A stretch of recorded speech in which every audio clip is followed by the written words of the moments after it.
welcome to what we hope is an episode of High Rollers D&D. Having some technical issues, but we're here now. We're ready to play Dungeons & Dragons. I'm your Dungeon Master, Mark Sherlock Humes, and joining me, I'm not going to do a silly intro, joining me are my good friends. We've got Rhiannon, Tom, Katie, Trot, and Kim. We're the High Rollers gang. Thank you, Pop Sentry. We are now here. Yeah, we had some technical difficulties. Thanks for sticking with us while we figured those out. Very, very bizarre. But yeah, we're here now. We're going to play some D&D. It's getting close to Christmas time. Lots of people are going to be at home. So why not sit back and enjoy some people playing silly pretend games where nothing stressful will definitely not happen in the fantasy was a double realm. negative. Or was it a triple negative? Or a quadruple negative? No, it was only two. A couple of just one quick note from me this week before we jump into the recap, and that is all about our merch. I wanted to say a big thank you to everybody who brought the new Xmas sweater or jumper. Mine's currently drying, so I haven't got mine on. They are now fully sold out, so thank you very much everybody who grabbed those. We do still have a very small number of Quill and Ayla pins left, as well as a few of the Apothecary shirts. Just remember though that once they're gone, Apothecary. There you go. Apothecary. Apothecary. Those are those two sweet pins. They're the only ones left. So if you want them, grab them now. And then the long literally sleeve those as two well. right there that Tom's holding. Yeah. That's it. He'll ship them to you directly. Folks in the US, you should have some stock of things in your store as well if you don't want to order via the EU store. And then the other thing I was going to mention, we have also fully restocked on our High Rollers hoodie, as well as our dice sets, and we've added the new portable dice tray. So if you want to get some goodies for the new year, grab those as well, and they'll be sticking around. The hoodie, dice tray, and dice should be around for a while. We've got some fun ideas planned. There was a lot of suggestions for certain objects following our Christmas special, and I have spoken with the folks who handle our merch, and we're going to look into what we can do for those. We've had some fun ideas about pin badges and things that we can do for next year as well. So keep an eye on our merch store for more updates on that as well. Also, just generally, a huge thank you. I was just going to say, really quick, a huge thank you to everybody who donated during the our camera Christmas was special on you. for the Jingle Jam. I was already speaking before it started switching over, so I didn't know it was swapping over, all right? It's a little bit delayed on my end. I wanted to say that a lot of people have been asking, was that Christmas one-shot canon? Was that Christmas one-shot canon? Kind of. It's story canon. So if you want to see some cool story stuff, then watch the Christmas one-shot. There you go. The timing of the Christmas special may not line up to the timing of the main episode. So there we go. As I was saying, big thank you to everybody who donated during the Jingle Jam for our Christmas special. Help raise money for a lot of really good causes via the Jingle Jam. That's it. That's all I was going to say. It was a bit delayed for me, Tom. All right, I'm sorry. He's going to break the stream in a minute. Mark is having a day right now. I'm having a day. All right, I'm having a day. Hopefully, it will all be all right. So anyway, that's it from me. That was all. I don't think there was anything else to mention. Anyway, with that, that's it. That was all it is for things. So we're going to play some Dun-Duns, and then we're going to do the recap. Nice. Bye. Let's go. Okay, let's go, gamers. Wow, let's go, gamers. Let's go, gamers. Gamers, let's go. Dun. End this. End this. Please. Let's go.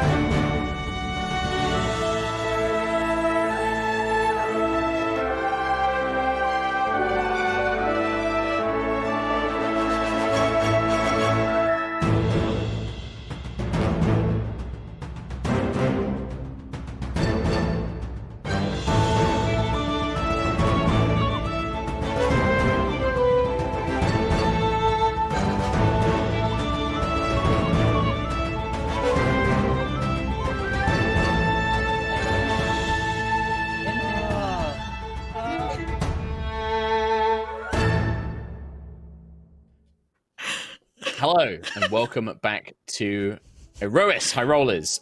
The party have travelled to the ancient temple of Hesper within the Valley of the Storms on the continent of Voxar in pursuit of resolving the terrible storms that have plagued the land there and acquiring a powerful tool in their battle against Callous Starbane and Hadar. Accompanied by the mysterious Johann, a figure who had appeared to be connected to the party's quest and had assisted them several times before, they made their way through a magical storm and managed to reach the temple in one piece, learning that the cause of the storms was a powerful tempest dragon, a primordial being that had been attacked centuries ago and driven into a mad, nightmarish coma. Overcoming obstacles and intense trials, the party prepared to enter the inner sanctum, but were approached by a female figure, a projection of Xarkira, commander of the Valkyrian Empire and cause of the tempest dragon's suffering. Xarkira offered a way to kill the Tempest Dragon, as well as a way to complete her control spell, threatening the party if they didn't do as she had requested. The party refused and told Xarkira if she wanted the dragon, she would have to come and deal with it herself. Inside the inner sanctum, the party found the mighty Tempest Dragon near to breaking free of the chains that bound it, and quickly began to cleanse the corrupting magic that plagued its mind. Johann, able to enter the dragon's dream, along with Ayla, Nova, and Lucius, slew nightmare creatures while Sentry and Quill healed the corrupted magic and removed Xarkira's devices. Free of the nightmares and the corruption, their friend Johann bid them farewell and vanished, his essence becoming one with the dragons as it revealed it was called Johandrius, and presented Quill with a powerful spear, the Spear of Oracles, and a promise to aid the party when called. When will you fucking mute yourselves when you are laughing and I'm trying to do the recap? Like, just mute. Tom, just mute yourself. The whole time. Oh my god. Just mute. It was a sneeze. Trot's laughing. He's kept it under control. It was so sneezed, by the way. It was Trot. It was Trot. You know, the best thing about that was... in the days of like, fuck, I'm gonna sneeze, I was fumbling for the mute button. I just couldn't do it. I couldn't do it, and I sneezed and slipped. That's fine. Like, sneezing, you don't have any control over. That's fine. If you know you're laughing, mute. Oh my god. I was debilitated, okay? I couldn't see, couldn't think, couldn't breathe. He couldn't do anything. It's going so well today. Oh, that fucking going really One of these days. Normally, it was such a long intro days. because we've had a break as well. Fuck me. One of these days, Anyway. we're going to have an intro where I haven't laughed my eye makeup off within the first 10 minutes. Like, one of these days. I've given up just wearing eye makeup on the reg. I know, there's no point. I can't do it I made anymore. such an effort, and every week I just laugh it off within the first 10, 15 minutes. There's no point. Exactly. Anyway, something about Johandrius. Yeah, there you go, bam. Dragon. Something dragon, something Xarkira, something spear. Quill's awesome. Job done. There you go. Yeah, that's how I remember it. Yeah. With that, I believe that with the last, before the Christmas special, we left things off literally with the dragon disappearing and Quill picking up the spear. And so you guys are still within the inner sanctum, this large, open chamber, almost like a large cylinder, like an open tower that just stretches up for miles. And you guys were left in there with just yourselves for company. No sign of Johann or Johandrius, both having vanished. And the spear firmly in Quill's clutches. We did it! We completed Hesper's trial! Finally! Oh, he really pulled out all the stops. Well, Xarkira did, I suppose. But we saved the dragon! Xarkira is going to hate us, by the way. So what do we do? I think we need to get out of here pretty much ASAP. Right? Yeah, we need to make a plan. We need to figure out where to go next, what to do next. There's a lot. When's the meeting? Is that soon, If I isn't could it? not be a lightning rod again, because now the dragon is taking care of fake news. Because honestly, I have been mentally trying to prepare myself to become a human lightning rod again for a while. Calvin. elven lightning rod, thank you, Nova, for a while.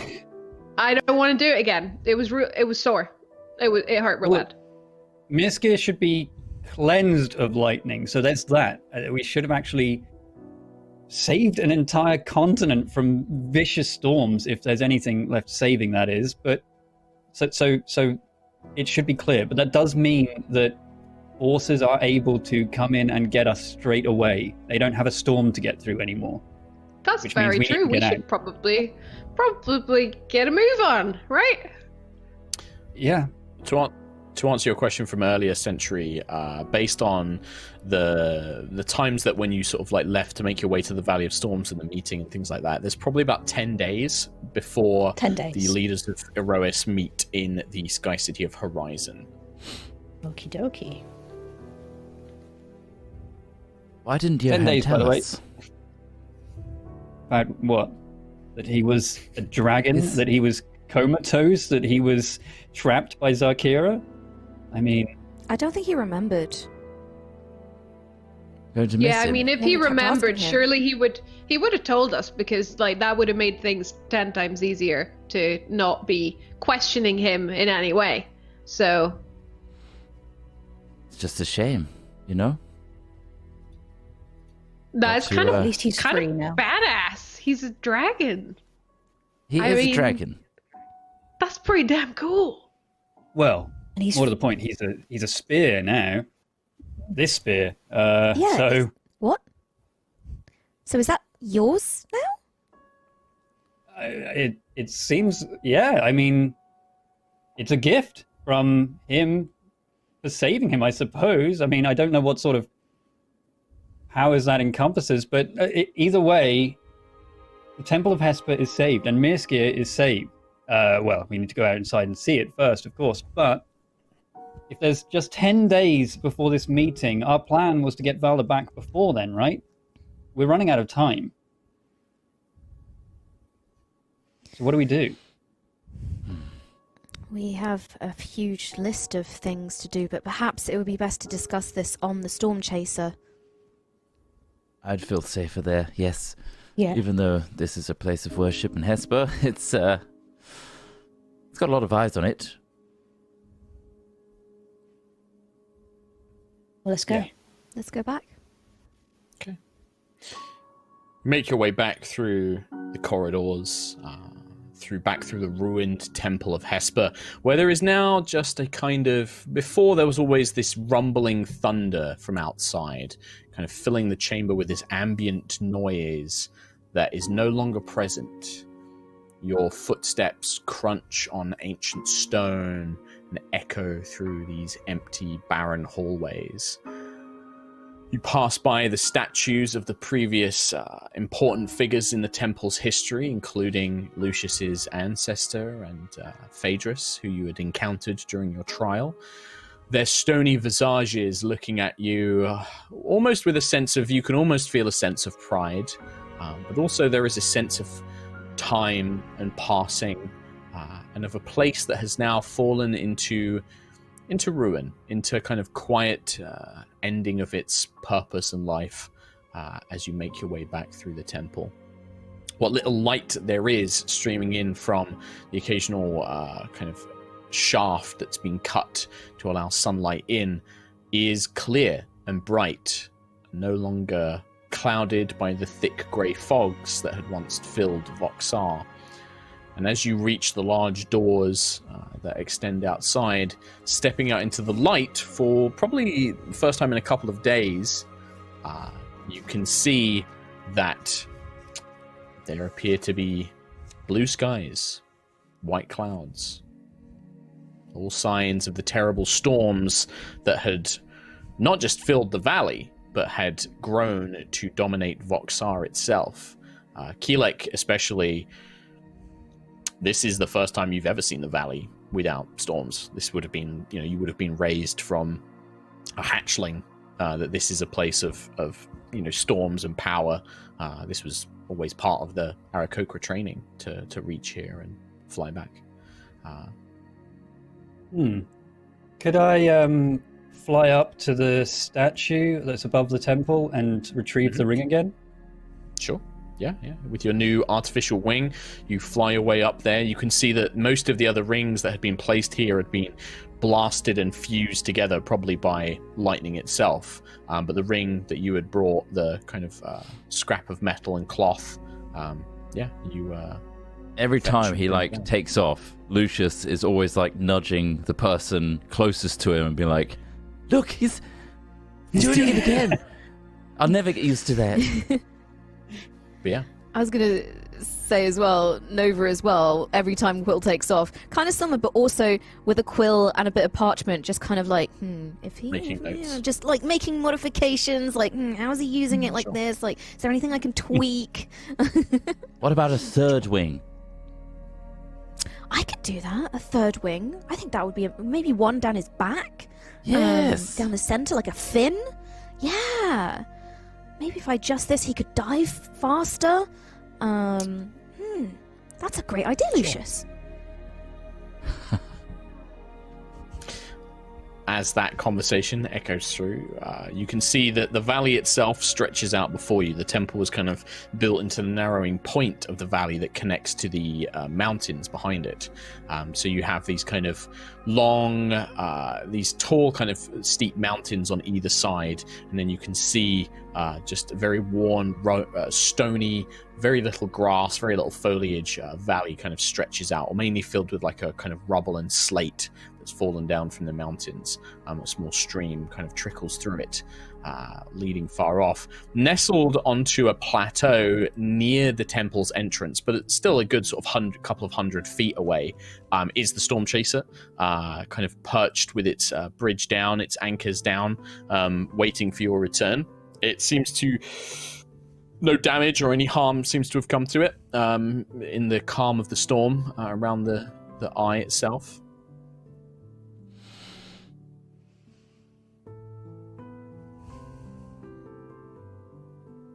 Okay. I mean, I am assuming... otherwise, if you say nothing, I will assume that you begin making your way back to the ship. You just start traveling towards it, I assume. Pretty much. I was just giving anyone else some space if they wanted a moment. Yeah.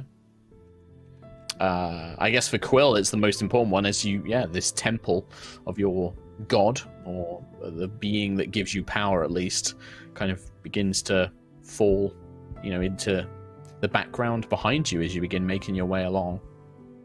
Yeah, I mean, I'm thinking that I know I need to most likely come back here again for when we need to collect Hesper's key.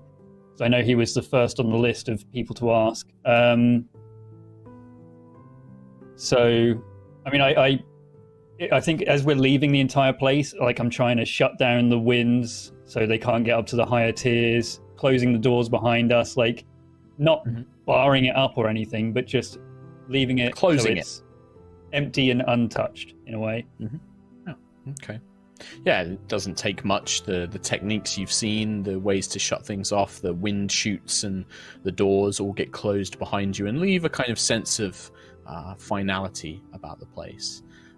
When you do make your way up to the Stormchaser, the bridges are locked down and everybody starts loading their way up. Quill is probably the last one onto the ship itself, having kind of spent some time making sure that everything was closed behind them.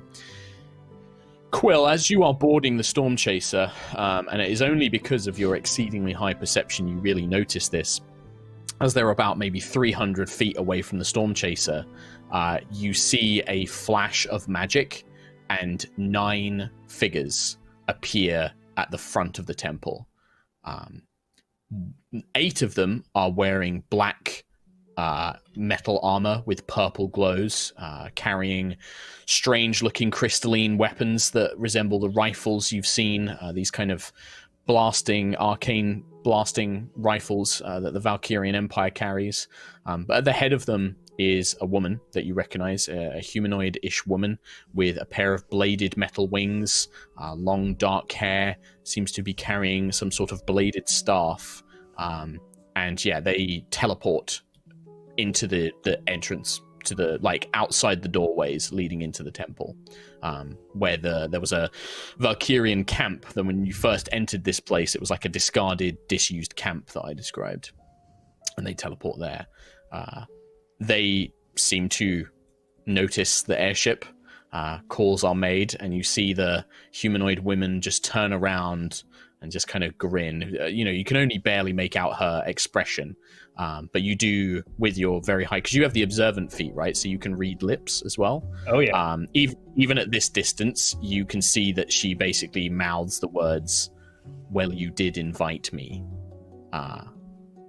What do you do?" Yeah. She's here, Xarkira. We need to get out of here. Pretty much now is good. Okay. Lucius will run on board and start shouting at the crew and Aerois to be like, "We need to go immediately. Everyone ready? Okay. Man the guns." The crew does so. The crew begins making preparations. Quill, who can just about see Xarkira and these 8 soldiers, the soldiers begin levying rifles towards the ship, and we are going to roll initiative. Ooh. All right. Xarkira and 8 boys versus an entire dang airship.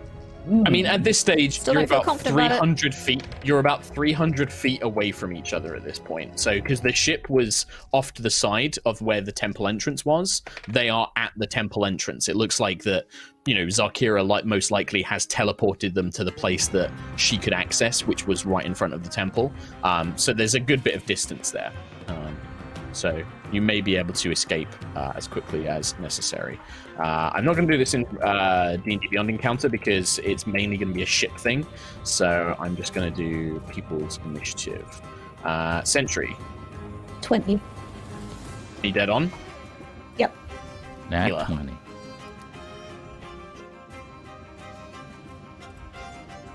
Nice. 21. 21. Nova. 18. 18. Lucius. 12. 12. Quill. 19. 18. Rhiannon, can you roll a d20 for Aerois for me, please? Of course. So Aerois will represent the ship's movement. So Aerois' initiative will basically be like when the ship can act. Nice. 17 for Aerois. 17. Aerois / Stormchaser. 17. And then I will roll for Xarkira. Okay. We haven't long rested since the last thing, have we? We have not. Nope. Yeah. Shit. Okay. This is going to be scarier than I thought. A lot scarier. Yeah, I know. Yeah. Fine. I mean, yeah. It's potentially. We'll see. Fine. It's fine. It's just Xarkira. It's fine. Just The Xarkira. Xarkira. So It's fine. we start with, I believe, Ayla is actually at the top with 21.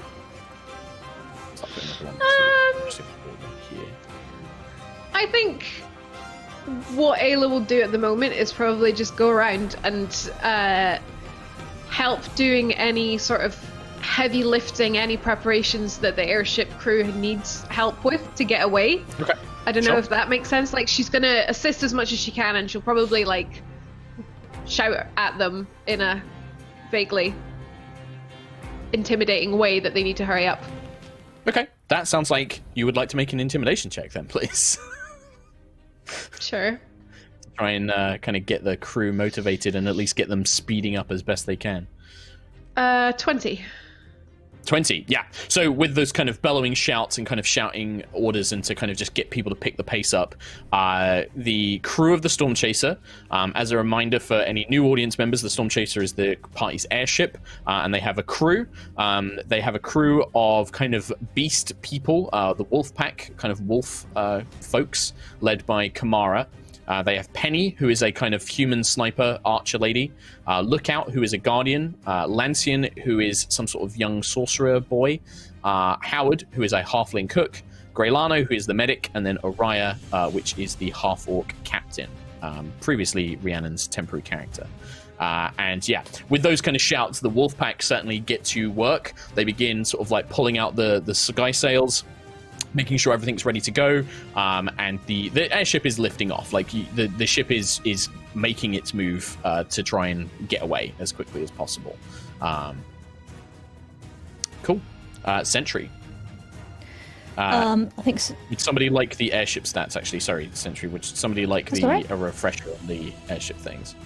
I will put them into the WhatsApp. Nice. I think I've got engine actions, but I don't know if it's for the twin bow or for the Stormchaser. If it's on Roll20, I think that's for the Twin Star. It's a twin star, Yeah, Okay. I will put the Google link in our red phone.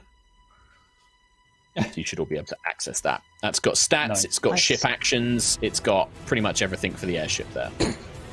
Awesome. Got it. Right, sorry, Sentry, go. That's all right. So I think Sentry would go to Penny and help her, or tell her to keep aim on Xarkira and the Starbane forces, and just help her keep focused on them. Okay, so you're basically going to give the help action to Penny to try and give her Yeah. advantage on ballista attacks. Yeah. Yeah, so kind of like very Star Warsy. You run over to the Stormchaser has a ballista on the top and then a ballista kind of on the bottom, like a little swiveling bottom turret. And she will slide down the ladder basically to reach that one, and then you're kind of Cool. leaning over, shouting at her from that bottom turret, basically. Yeah. You know, so she's got extra pair of eyes to help her aim. Cool. Right. So Penny has advantage on her attack. Quill, what would you like to do? So I want to concentrate a spell using the Staff of Oracles. Okay. So does that mean I cast a spell and use the staff at the same time? Like, how does that actually work? It's just you can basically concentrate on 2 spells now. So it's all your still Okay. actions. You still use all your normal actions and bonus actions, etc. You can now concentrate on 2 spells. If any effect would cause you to lose concentration, you choose which spell you lose. So if you take too much Oh. damage and you fail the check, you pick which spell you lose concentration of, and then we assume that you maintain concentration on the other one Right. until you either. Okay. Yeah, exactly. That's cool. In that case, I'll summon Future Quill from the staff and have him concentrate on Beacon of Hope for everyone on Okay. the ship, or everyone on the deck of the ship. Yeah, what's the well, range? Because the ship is quite large, so I don't know if it will catch everybody. It's a range of 30 feet. Okay, so an area of 30 feet. so you can choose. You can either basically cover the deck and the ballista, or you can cover the helm, which is where like Aerois and some of the sail crew are, or you would have to go below decks to try and catch things like the engine room and stuff like that. Because the ship is gargantuan, it's a huge space. The ship, you won't 30-foot radius isn't going to catch everyone, unfortunately. So if I do the helm, does that still catch like the immediate? It'll catch some of party the as crew. well? Well, Sentry is up by the turret, so it won't count Oh, yeah. Sentry with the ballista. And if Nova goes down to the engine room, obviously she would move out of range of it. But I don't know if it counts, like... Is it when you cast the spell it affects Beacon of Hope affects people then? Or is it like a continuous aura effect?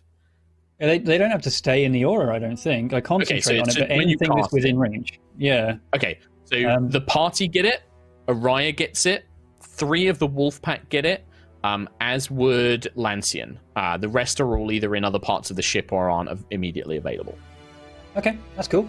I'll just stay pretty much where I am with my Future Quill and staff. So staying at the helm. So in terms of the visuals for this, by the way, Quill focuses on the staff, and you see like almost like a flicker of lightning, like a flash of lightning in the gemstone at its head, and then a very spectral, translucent looking version of Quill, older, maybe like graying feathers, dressed in these resplendent robes. His scar has not necessarily healed, but has faded, and now kind of almost gives him this more kind of wizened warrior look. His armor kind of like gleaming along with the robes in a matching style. He looks like an older version of like, you know, a high priest of Quill, a high priest of Hesper that you might imagine, basically. Damn, I'm gonna That's look like a good. month from Is now, his right? wing? Yeah. Yeah. A month from now, in burp time. Well, Does his being an mechanical Aarakocra is wing probably match? like Is it 5 years.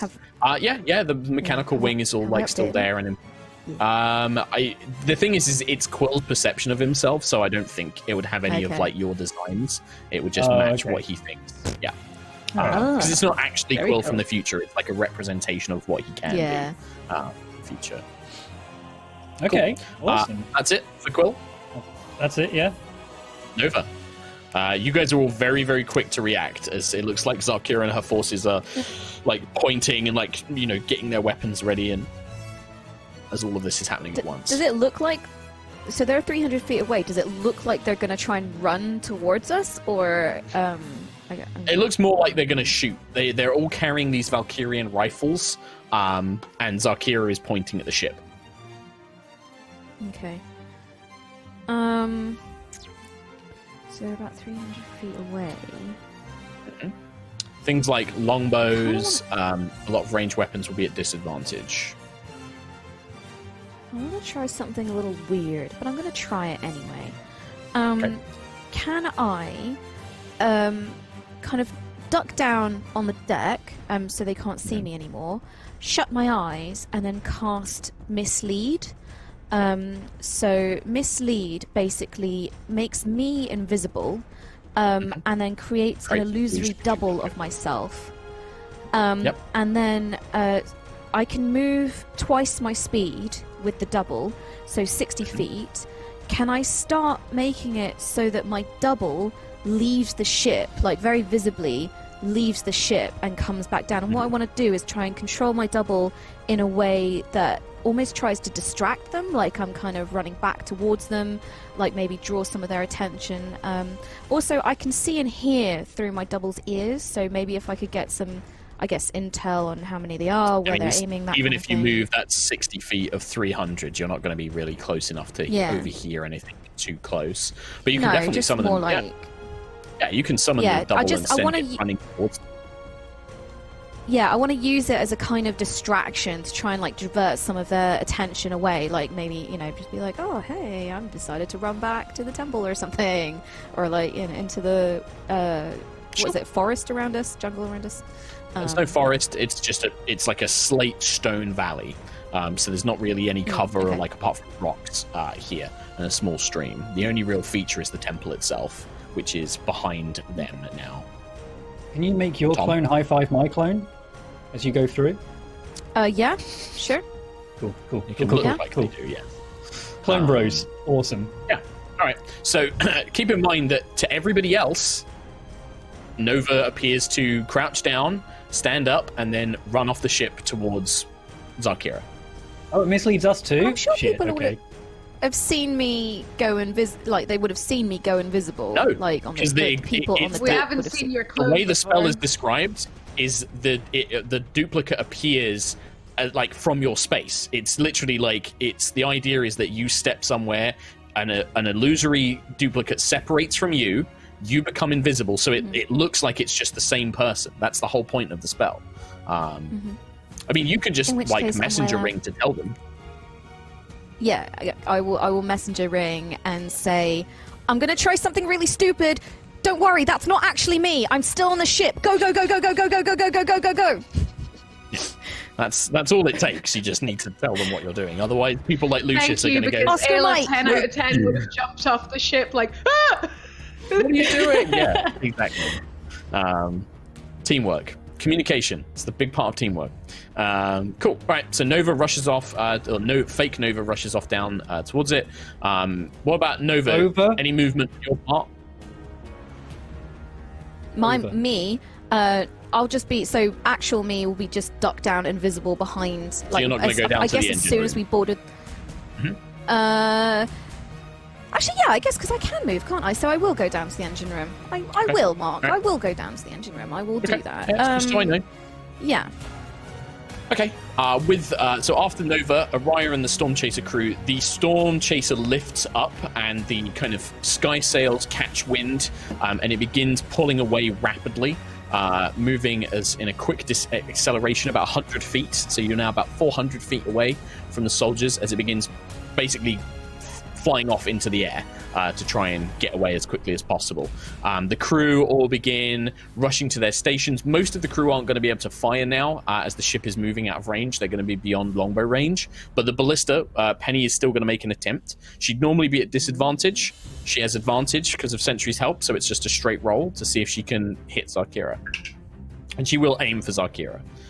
It's a straight roll. I rolled a 2, so the ballista bolt you hear the kind of snap of the crossbow of the large arms. The bolt flies through and embeds about 10 feet away from Xarkira in the ground, just kicks up a bunch of dust, and she just kind of looks over it in disgust as it begins running around. The rest of the crew will basically just await orders now, as they are out of combat range for themselves with their longbows. So they will just move into position.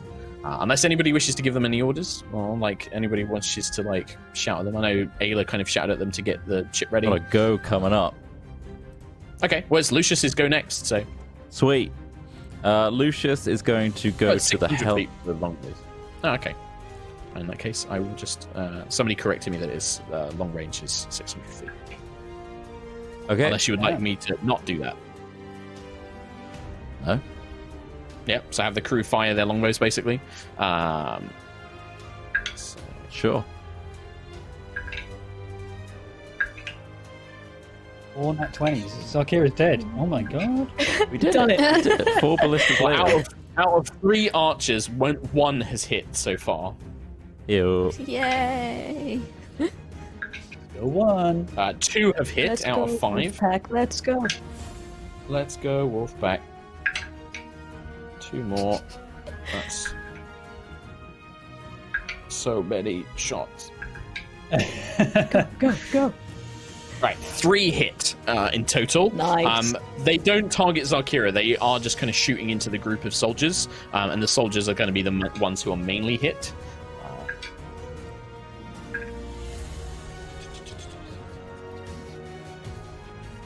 So it's about 20 damage to the soldiers, like as a group.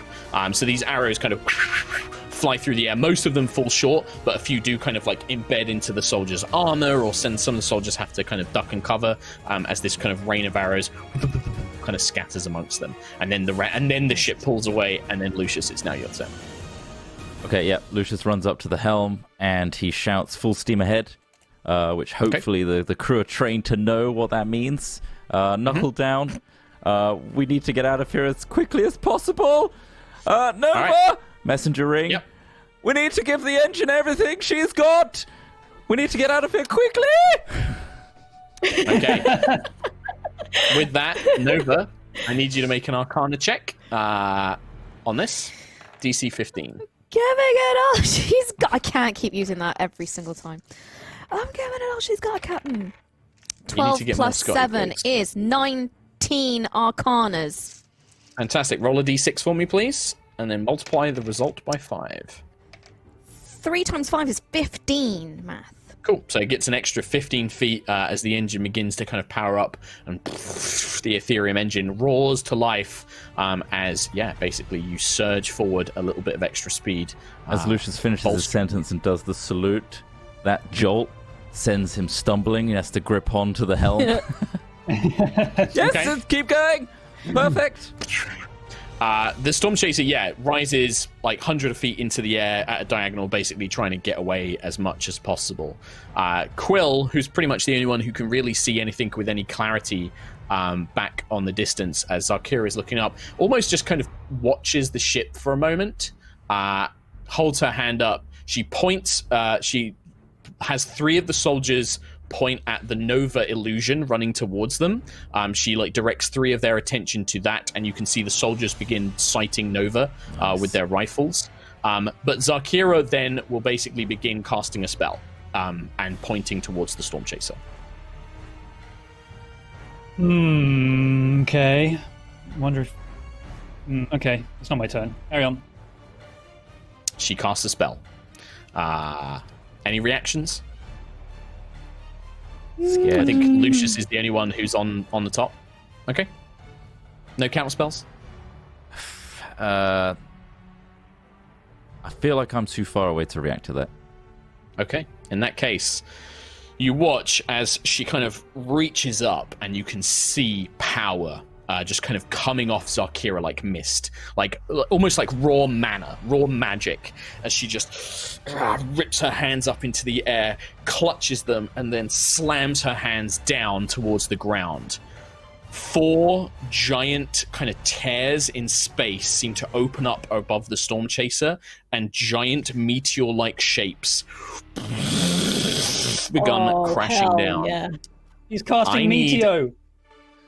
I need everybody on the Stormchaser to make a dexterity saving throw. So we'll do all of your dexterity saving throws first. Then I will have Rhiannon roll for Aerois and the ships. And then I will have to roll for all the NPCs. Okay. 18. 19. Natural 20. For me. So, okay. So 19 for Ayla, was that total? Did you do Yes. advantage for that, Katie, because of danger sense? Yes. Okay. Yep. Still just a Lucius, 19. I saw rolled a 6. Sentry, 13 total. 13. Sentry, can you roll? Rhiannon, can you roll for Aerois? I think she has a +6. I think. 17. 17. Can you now make a roll for the ship as Aerois, who is piloting the Stormchaser? This is a +2. 14. 14. Okay. Greylano +2. That's a natural 1. Lancian. That's a 2. +2 is 4. Oh my god. Howard. 9 - 1 is an 8. This is a terrible spell. The Wolfpack gets 17. Kamara herself gets 21. I think that's all of the ship's crew. Oh, Penny and Lookout. Penny is a 12. Lookout is a 1. Not very good. Okay. Where is roll 20? What? What? Just meteors a ship? God damn! Wait, why is there 2? So, these meteors, 2 of them collide into the Stormchaser itself, covering the whole thing. The other 2 are aimed so that if the Stormchaser had swerved, these ones would have hit it, but Aerois manages to avoid them, and they instead smash into the mountains that form the valley on either side. Huge stone begins crumbling and stumbling down in. These 2 meteors from the spell Meteor Swarm smash into the Stormchaser. Every section of the Stormchaser, and all of you, anybody who got above a 20 can half this damage. Otherwise, Nova, you are below Dex, aren't you? So you're in the engine room? Mm-hmm. Okay, so you're going to take half of some of this damage as well as if you'd pass the saving throw, because it's obviously hitting the outside and the top deck of the ship itself. It's 62 fire damage and 77 bludgeoning damage. We're out. What is that? We're all out. What's that? Yeah. There's absolutely no way. Is everybody Okay. down? Yep. Hell yeah. Yeah. We're I out. had 32 hit points. You had Yeah. what about your down. Tomb of Levistus, Nova? So Tomb of Because you took Levistus, yeah, half. that would have Oh gone my off. God. So Tomb will go off. You won't believe this. It's 69 damage I actually take, which is half of it. I have 68 HP. You I'm got down. 1 HP. No, I've got minus you're 1. I'm down. down. So it's both of those together, 77 plus 62 that we take. Well, so this is the other thing. Anybody who has like resistances, so if you have fire resistance or bludgeoning damage resistance, that would come into it because it's 62 fire damage, and then 77 bludgeoning damage. Oh my What I god. could do If is people have reactions as well, potentially. I'm not near anyone to protect. So Can I just try need and to- absorb how some of is that this gonna fire be worded? damage into my alternator gauntlet as a reaction? so I think that you have to use your chromatic control to turn it into acid or cold, right? And then you can use the gauntlet Yes. to absorb it. Okay. So Do you have the is sorcery that points? 2? No, because I think we changed it, so it's a reaction to chromatic control, and that costs sorcery points. But then the gauntlet is basically like a free thing that you can do when you see a spell. Can I rage as a reaction 7. to seeing that happen? Katie, I will let you rage because you were like yelling orders and stuff Not like that. really 100%. gonna help, but Might do. then if I get dropped to 0, I can make a check that might just take me to Well, 1. also you'd have resistance to the bludgeoning damage, Katie. So the 77. That's the only you would one I halve. would. Yeah, Yeah. which is still too much. I'm at half health, so You're at half health. Okay. it's still too much. This is literally. Yeah. I could try and raise my this shield. is a but that spell. wouldn't do Okay. anything. I'm This gonna is a make spell, that saving Rhiannon, throw. So you'd have advantage against. You'd have resistance to all of this damage because it's a spell. Because you have your paladin aura. I think I'd still be Okay. down anyway. Hope What I've is done. half of that? All right, let's go So- round. So starting with Nova. Let's go round because I know Kim's been working some stuff out, and we'll go around Or with can I everybody's try and stuff. absorb this before people take damage? Or are we doing sure. stuff to prevent it? Yeah. So this is like it will absorb the whole spell, wouldn't it? Because this is you absorb the whole spell into you. Or at don't least you? the fire of it. I convert. The physical damage of a meteor? I don't know. That's true. That's interesting. I That's would. interesting. Yeah, Let me have a the read fire of how would the make gauntlet sense. works. Alternator gauntlet.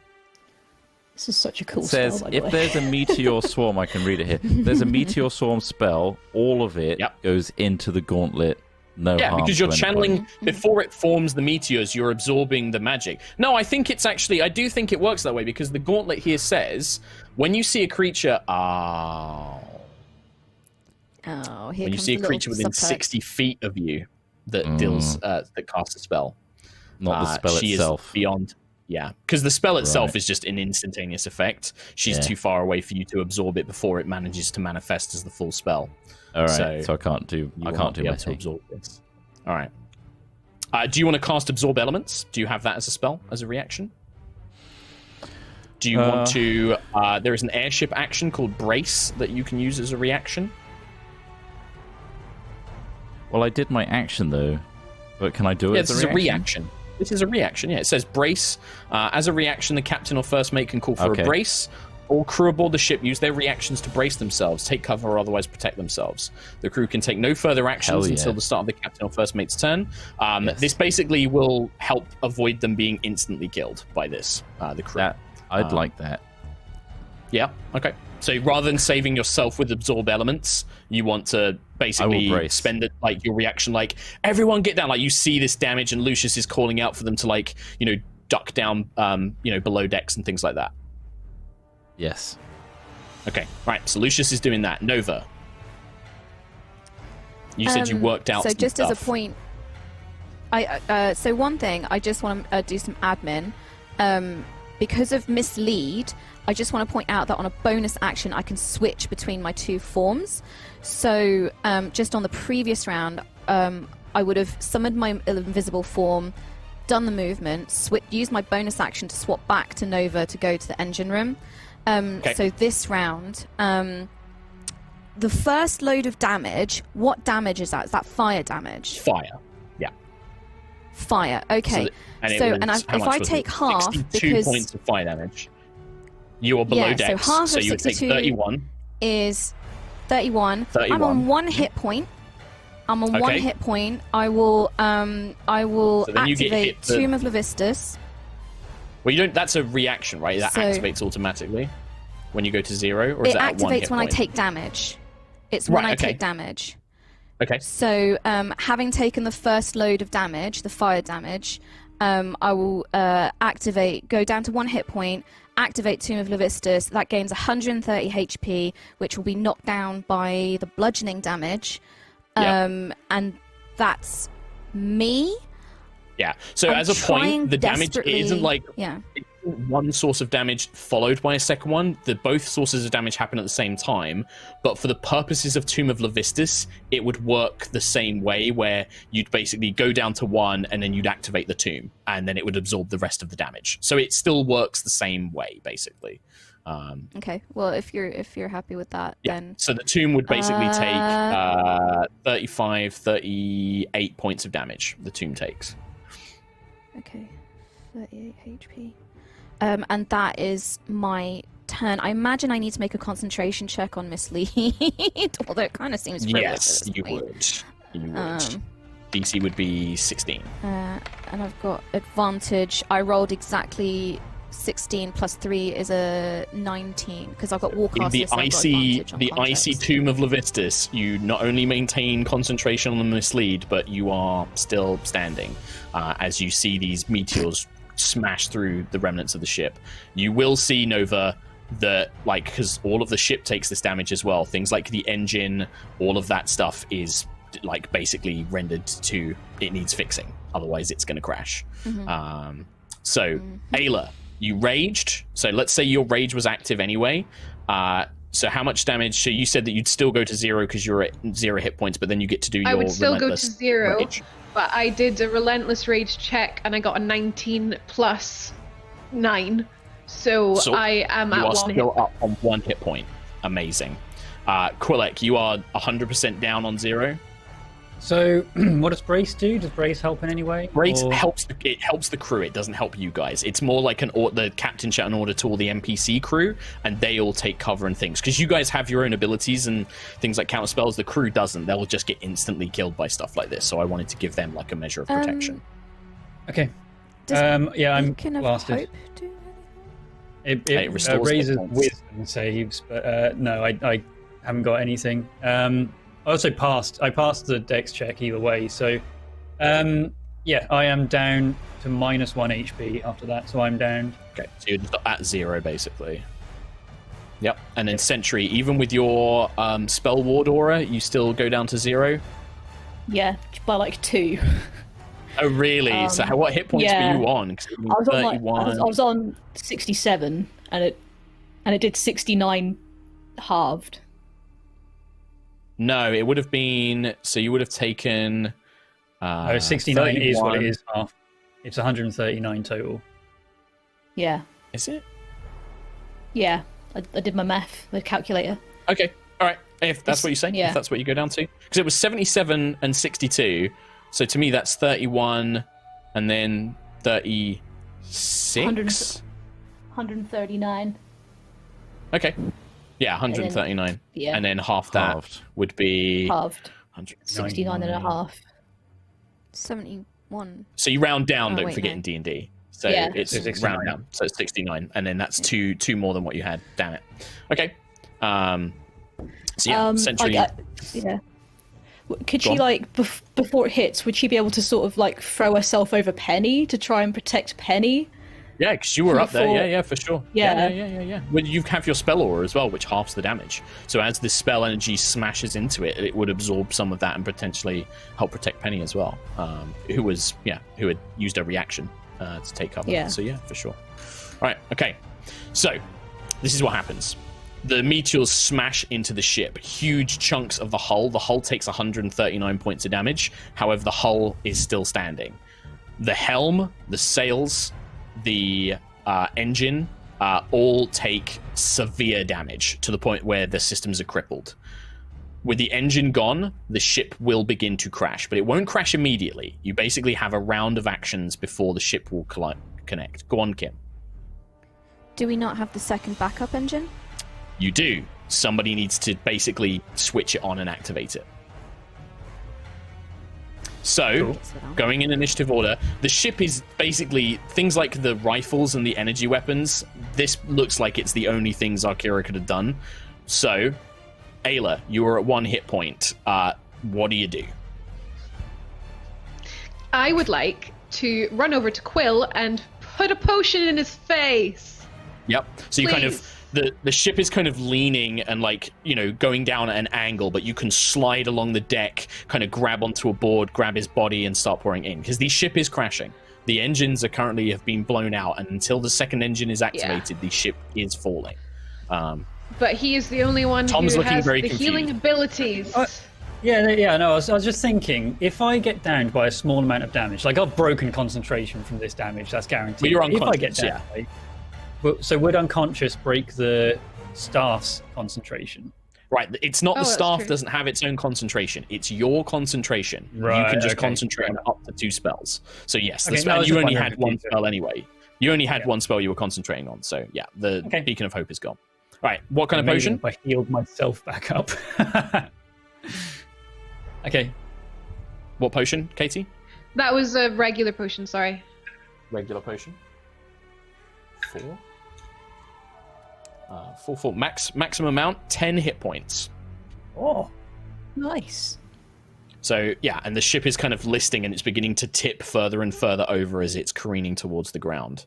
But Quill, you kind of as you feel like the potion come through you.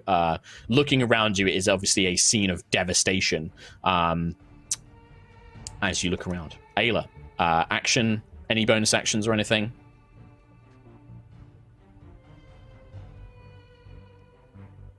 Oh, she's muted. I can't hear you. Muted. Sorry, I'm thinking. I'm not saying anything fine. useful. I'm just going. It's Sentry, Quill, Nova next. Okay. Yeah. So I think I'm just gonna bonus action take a potion myself, a regular potion as well. Because I don't actually no, I'm not. Can I can't give another one to someone else. You can't. It would have to be an action, so I can't. So I'll give another one to myself for now. Okay. It's 9 hit points. Okay. That's 9 hit all points. I've got now, and I'll just say, Quill, get everyone up, quick! And then I'll messenger ring to Nova and say, what can we do for the ship? What do we need to do? You can still think, Nova. I'm incapacitated, so... Yeah, I think that just know. means, can you still think when incapacitated? I think you can. It just says incapacitated. Incapacitated. Can't take actions or reactions. Yeah, so you can still use the ring. The ring's a free action. It Okay. doesn't cost you an action to use the messenger ring. Okay. So, yeah, you can reply. Somebody needs to boot up the second engine now! I cannot do it! Oh fuck. She's stuck in I'll the tomb. use my movement to try and Get get as down. close as I can to it. Then Sure. Yeah, it's like the hand. would it like be a full action to do it? It is an action to turn it on, yeah. Okay, so I can't do that right now. Okay, well, No, I'll but you get as can close basically as I get can. down there. Yeah. So you begin making your way down there. You can see that. So as Ayla, you begin moving around. Quill kind of coming too. Because of Lucius using the brace action, some of the crew are still conscious. Like they managed to either duck into enough cover, they managed to hold on. They're injured. You can see them like clutching what appear to be like broken arms or like impaled with Okay. huge chunks of wood, like clearly bleeding and heavily injured. But some of them are still standing. Araya looks Can to be I- unconscious. But some of the wolf pack, Howard, Lancian, and Greylano are all conscious enough that they can take actions. Can I shout at one of them and say, we need to boot up the engine, go, Yeah. and I'll shout Yeah, it to so, them, like- and hopefully they can yeah. do it. There's a male Wolfpack member who you can see he's just got this like huge chunk of like wood stuck into his side. And he's just like, I've seen Nova do it. I can do it. And he's like hobbling after you, kind of thing, chasing Okay. after you. Okay. Quill.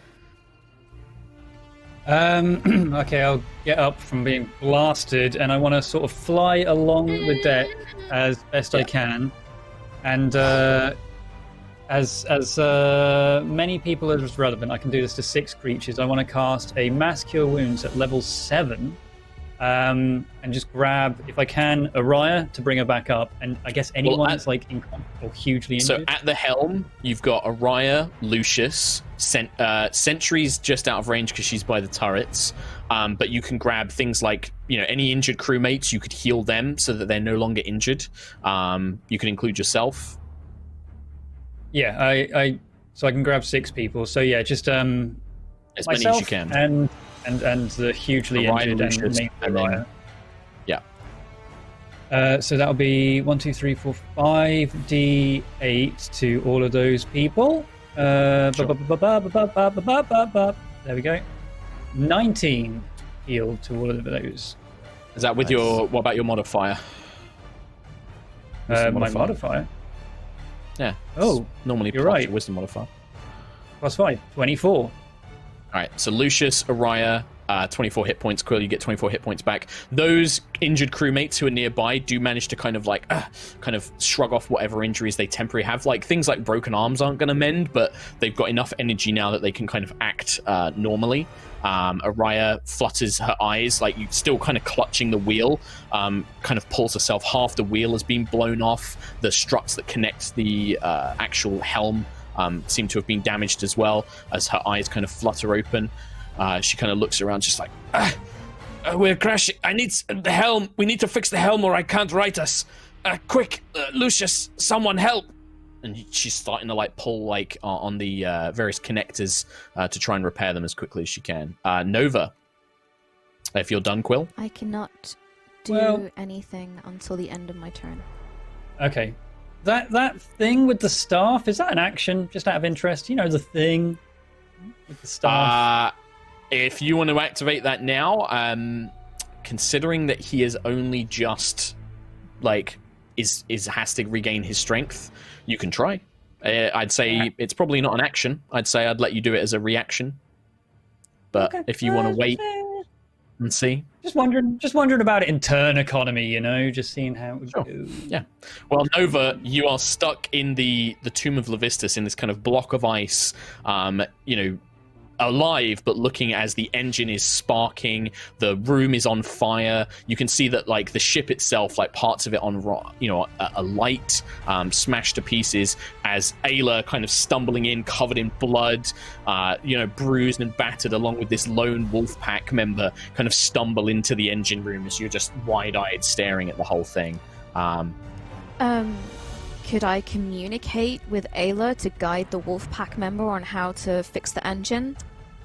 That's a cool idea. Yes, if you basically use that, and then Ayla can give the instructions, that I'd say would count as the help action, so you can give advantage on the check. Mm-hmm. Yeah, for sure. So you're like thinking like he needs to go there, pull that free, activate that, flip that switch, turn on this dial kind of thing. Yeah, and then Ayla's like, do this. Yeah, that's a great idea. Mm-hmm. Right, okay. So, Wolfpack member, engine. I think this is the most important check to make. This is with advantage. The DC is 15. Sorry. I think I've been missed. Sentry, you were. Sorry, Sentry. That's all right. Because it's because you were down. I think that was it. Yeah. So do you want to roll that d20? No. Well pointed out. It's all right. 12. Right. 12. Okay. So 1 success. With advantage on the Wolfpack member. With the advantage roll was an 18. So with the instructions from Ayla, you hear all this hissing of steam. You can see that like the room itself is beginning to get incredibly hot as the engine is just roaring with fire. But you do feel this kind of lurch as the airship, its downward descent begins to stop. But it doesn't seem to be able to kind of pull itself out of this downward spiral just yet. Aerois will attempt to basically do the same with the helm and to fix that. Along with several of the crewmates aiding her as well. They managed to basically, several of the ones that you healed, Quill, the Wolfpack members, including Faith, basically form like a chain where they're kind of gripping on like these various like pulleys and ropes and chains and are basically stretching them over so that Aerois can begin pulling back on the wheel as it's beginning to lift the rudders and the fins. The whole ship begins to tilt. It crests the very tip of a section of stones. You hear these huge gouts and kind of tears in the wood as the whole ship lurches free at half speed, but still manages to kind of like careen off into the distance as it is beginning to make an escape further and further away as best as they can.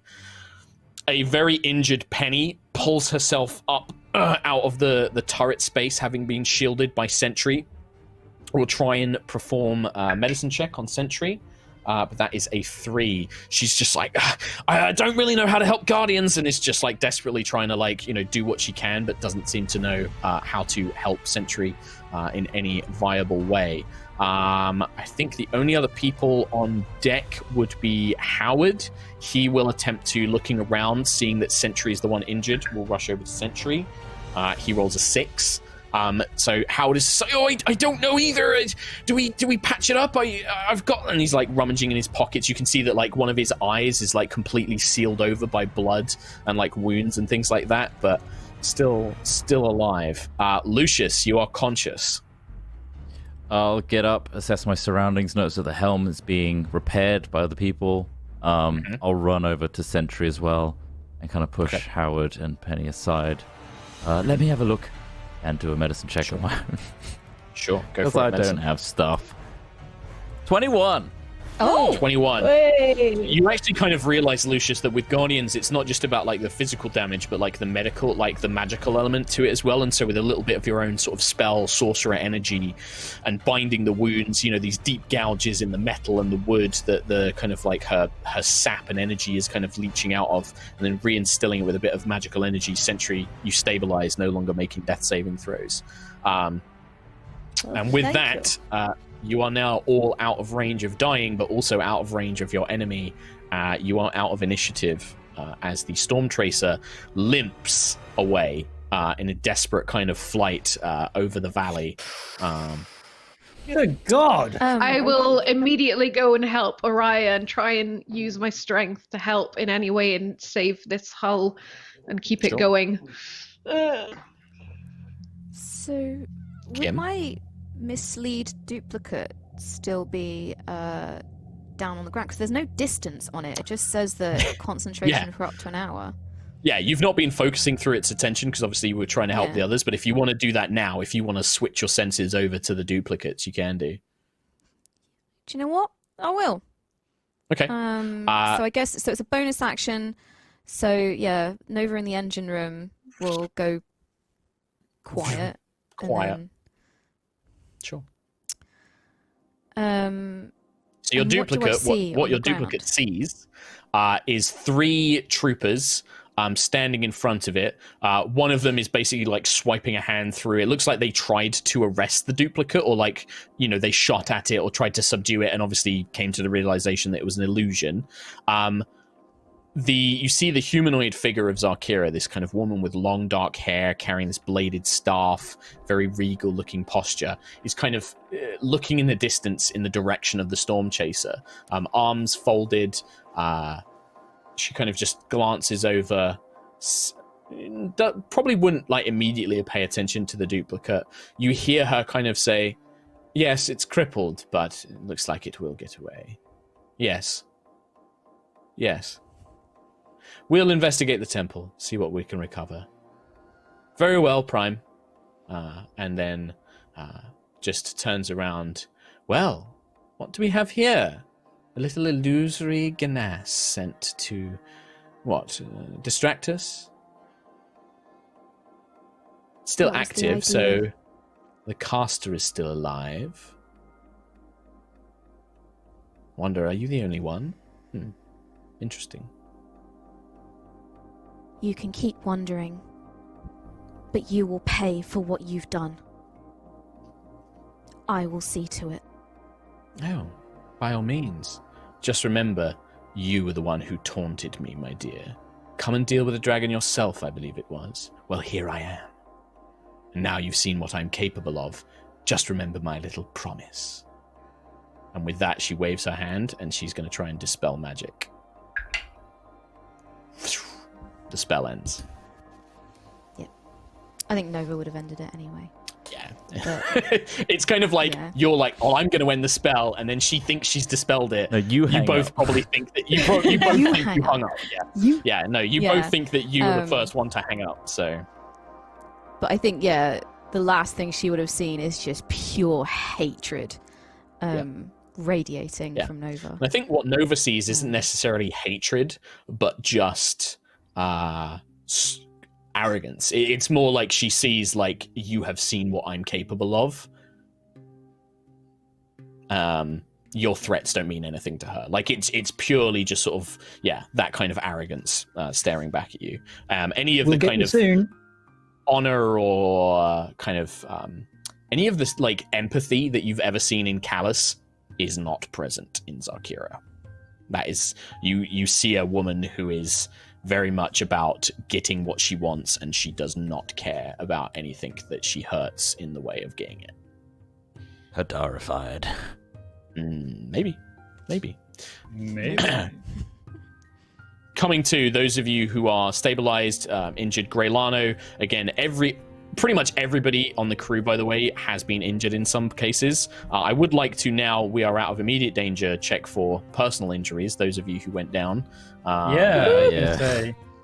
So this would be Constitution saving throws, the DC of which is very, very high. I think Ayla's probably the only one who can probably make it. Well, I didn't go down. You didn't go down, so you're going to get it. Sentry, what's your total actually, Sentry? 27 total. 27. There it is. Half damage, that's enough. Yeah, it's actually enough to survive the injury. However, I think Lucius and Quill will need to roll a little injury roll. Yeah. Oh, I'm glad to be a barbarian right now. Holy crap. I'm glad to have Tomb of Levistus. Oh my god. After you. What a Okay. nice tomb. After you, Lucius. Was it D20 yeah, again? so let's roll a d20 for me, please, Lucius. 6? Oh. Okay. Yeah, so it's the kind of same thing. It's roll a d4 for me. Let's see which limb this affects. 2. 2. Yeah, your left arm, Lucius, is very badly hurt, probably broken or fractured or something like that. But yeah, just trying to move that arm is very, very painful for Lucius. Probably from like some flying piece of hull that smashed into you when the meteor smashed into the ship. The old focus arm. Quill? It's the old spellcasting arm. Can I portent a 15? I don't know if portent works on this sort of roll. Sure. I don't want to roll at 1, Mark. Sure. You can He's lost portent his it. face. Sure. Good, because I would have rolled an 8. Your wing, actually roll a d4. Let's see which wing it is, whether it's the mechanical or the organic. No. 1. Take his real wing. So that's the organic one. It's just sprained. So you obviously fell on it quite badly. This only lasts until you take a short rest. So I don't even think it's even worth worrying about, considering you guys are probably going to try and rest up as quickly as you can. Yeah, we're getting the hell out of here. Hey. Yeah. Most of the others, pretty much all of the crew have an injury of some form. So they all have the injured status. The crew, yeah, they're very badly hurt. Nobody is dead, however, which is incredible.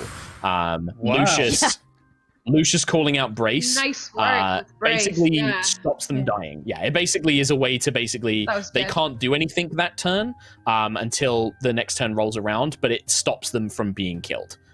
They become injured, and if they get injured too many times, they can still die. So if that was a prolonged battle, if there'd been like another attack after that, you probably would have lost some people. But that basically saved enough of them that they got away with injuries more than death. Also, as a Totally reminder, my idea. that was 40d6, that meteor. Yep, Yeah. 20d6 fire, 20d6 bludgeoning. Meteor Swarm, That's 9th level cool. spell. Nice. Damn. Holy The shit. Stormchaser, Wow. it takes some time to repair it.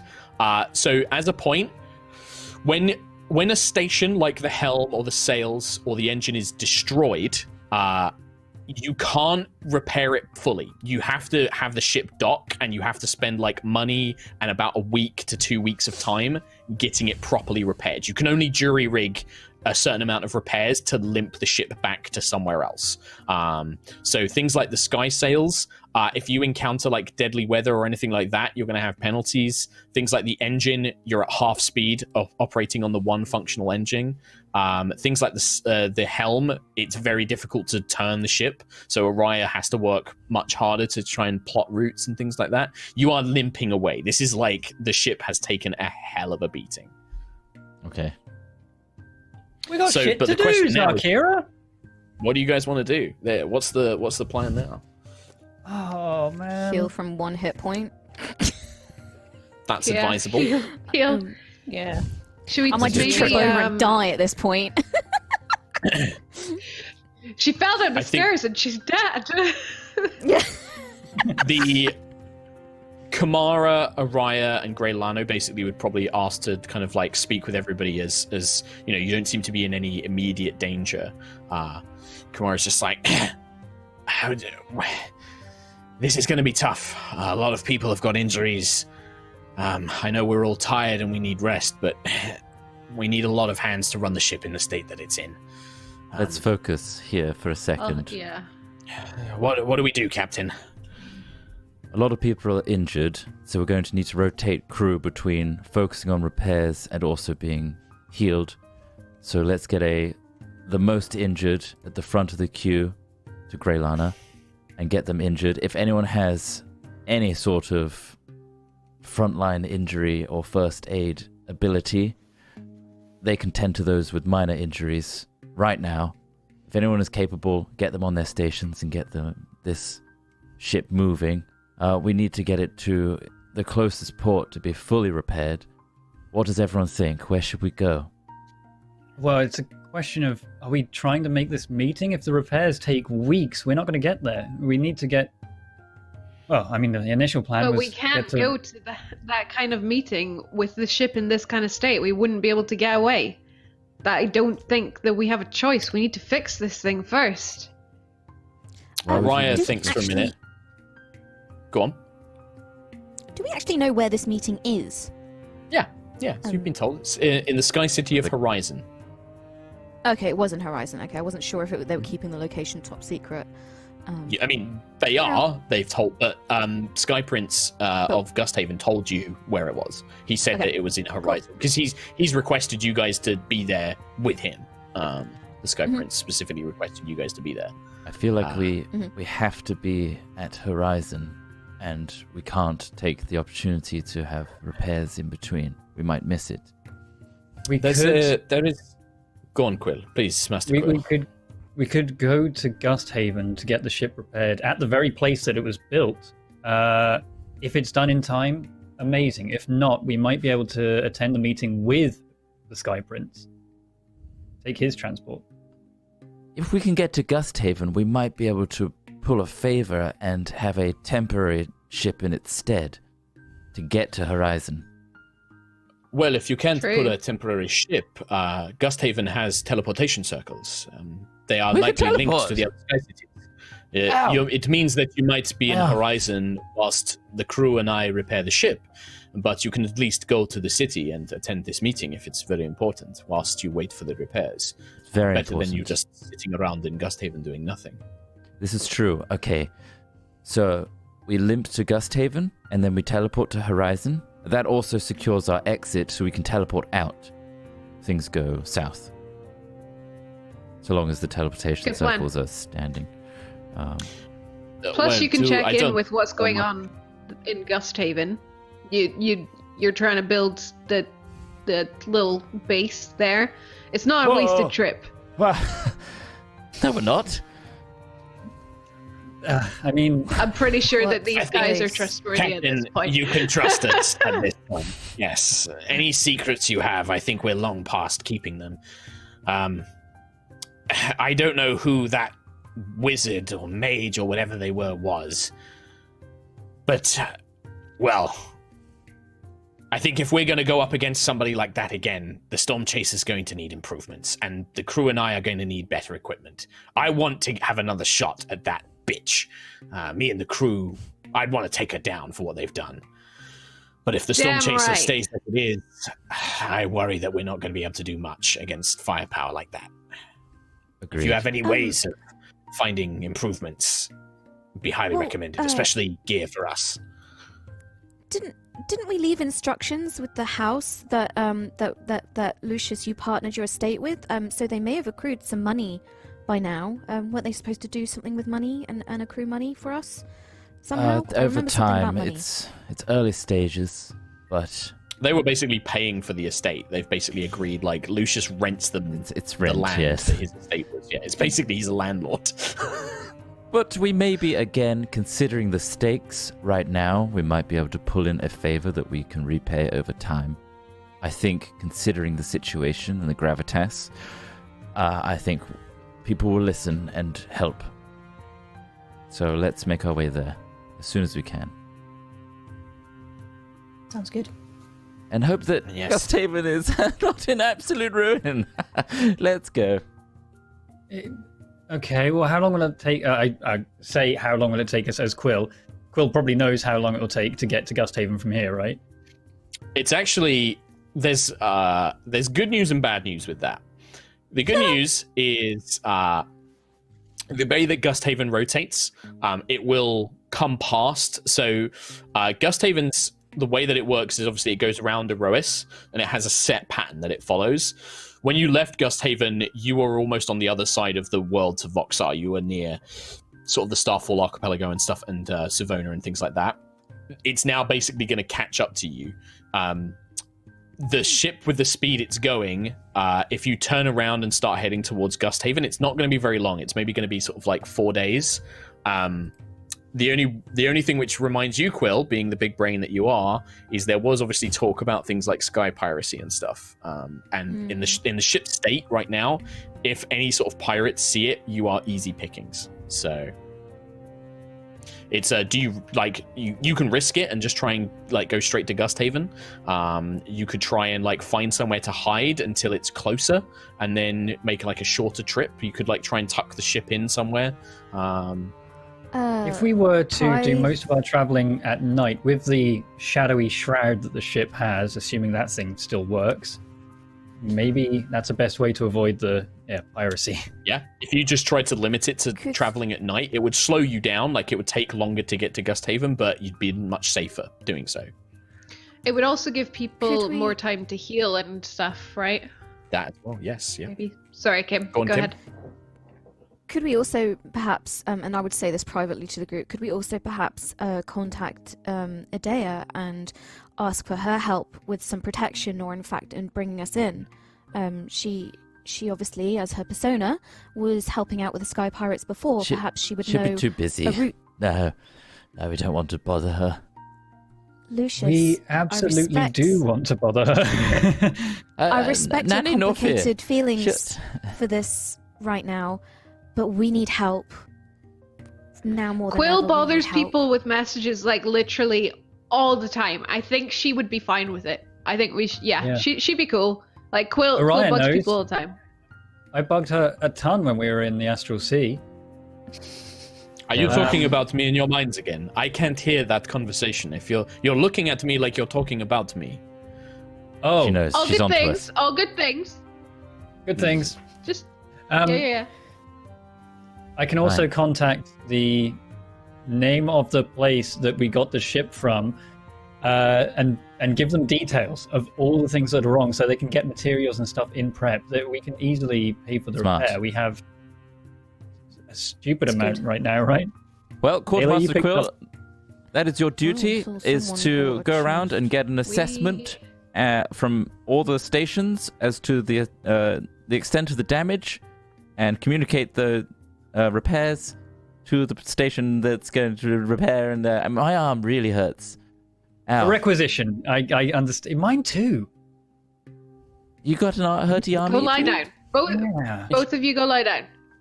Okay. Greylano looks at both of theirs and is like, Captain Lucius definitely needs some rest. Master Quillick, just try not to use your arm for an hour. You should be fine. I hurt easily. I think, weak. Captain, I'll need to... Yes, Captain, you'll need to put that arm into a sling. We'll need to get you set up. There's a few people with broken limbs and things like that that we can work with, but yes. All right, so is the plan that we are going to travel at night and try and limit our interactions in the open air and get some extra time to heal? Yes, let's try and limit our light emission on the deck whilst we're at it. All right. All right, Zach. All right, yes, we can try and do that. We'll limit lights during the evening and try and keep everyone below decks. I'll need to stay up on top of the helm. Closed. Look out. You can see at night, yes? Look out, the kind of guardian. You can see he's limping, like one of his legs doesn't seem to be functioning properly. It's like it's seized up, but he kind of limps over to, yes, Aerois, that is correct. I am able to see at night. I should be able to guide you without giving away our position. All right, well, look out and I will stay up on top whilst I fly the ship. The rest of you try and stay below edges. I think that a lot of the rooms have taken a lot of damage, so we may need to have people double up in terms of sleeping arrangements. But I think we can do this. I think if we can find somewhere to hide out, I know a few bays and coves around Voxar that we can maybe tuck into, places that hopefully people won't be traveling past, and then, yeah, keep the ship hidden. If it helps, relay to the crew that the mission here was actually a success, regardless of the damage caused afterwards. If there's any solace in that. Captain, it's not... I think that... Let me put it this way. Whatever business you had in that temple, whether that was a success, it doesn't matter so much to us. And clearly, this was somebody who was out to kill us. You didn't put us in harm. I don't think that any of me or the crew or anyone here would blame any of you for what just happened. That's an enemy of all of us. And if that's the kind of enemy we're going to fight, then we need to get ready for that sort of thing. But don't worry about that. I'll keep morale up. Good. I count on it. Thank you. Give me like 4 hours. I'll be up with you. If it's getting a bit tough to steer, I can try and help you. Maybe a little bit of muscle there. Well, the helm is pretty damaged, but I think I can do well. We might need some help later on. Yes, very good. I might go and try and fix the engine now. Sure. Yeah. You don't need to make the checks. You're not in a stressful situation, so you can just take time to do it. Obviously, it will only be able to be repaired to a certain point, so the engine is still going to be damaged. But yeah. Well, with that, I think we can take a break there. I just wanted to get that very stressful scenario handled. Very cool. Will be stressful. Just a bit. I mean, I was just like, oh no. Lily and Sprocket's Shipwright Co. Yeah, I have. Cool. They can try and stop us from going to this meeting. It ain't gonna work. We will limp back there, and we're gonna go to this meeting, and we'll die there, not here.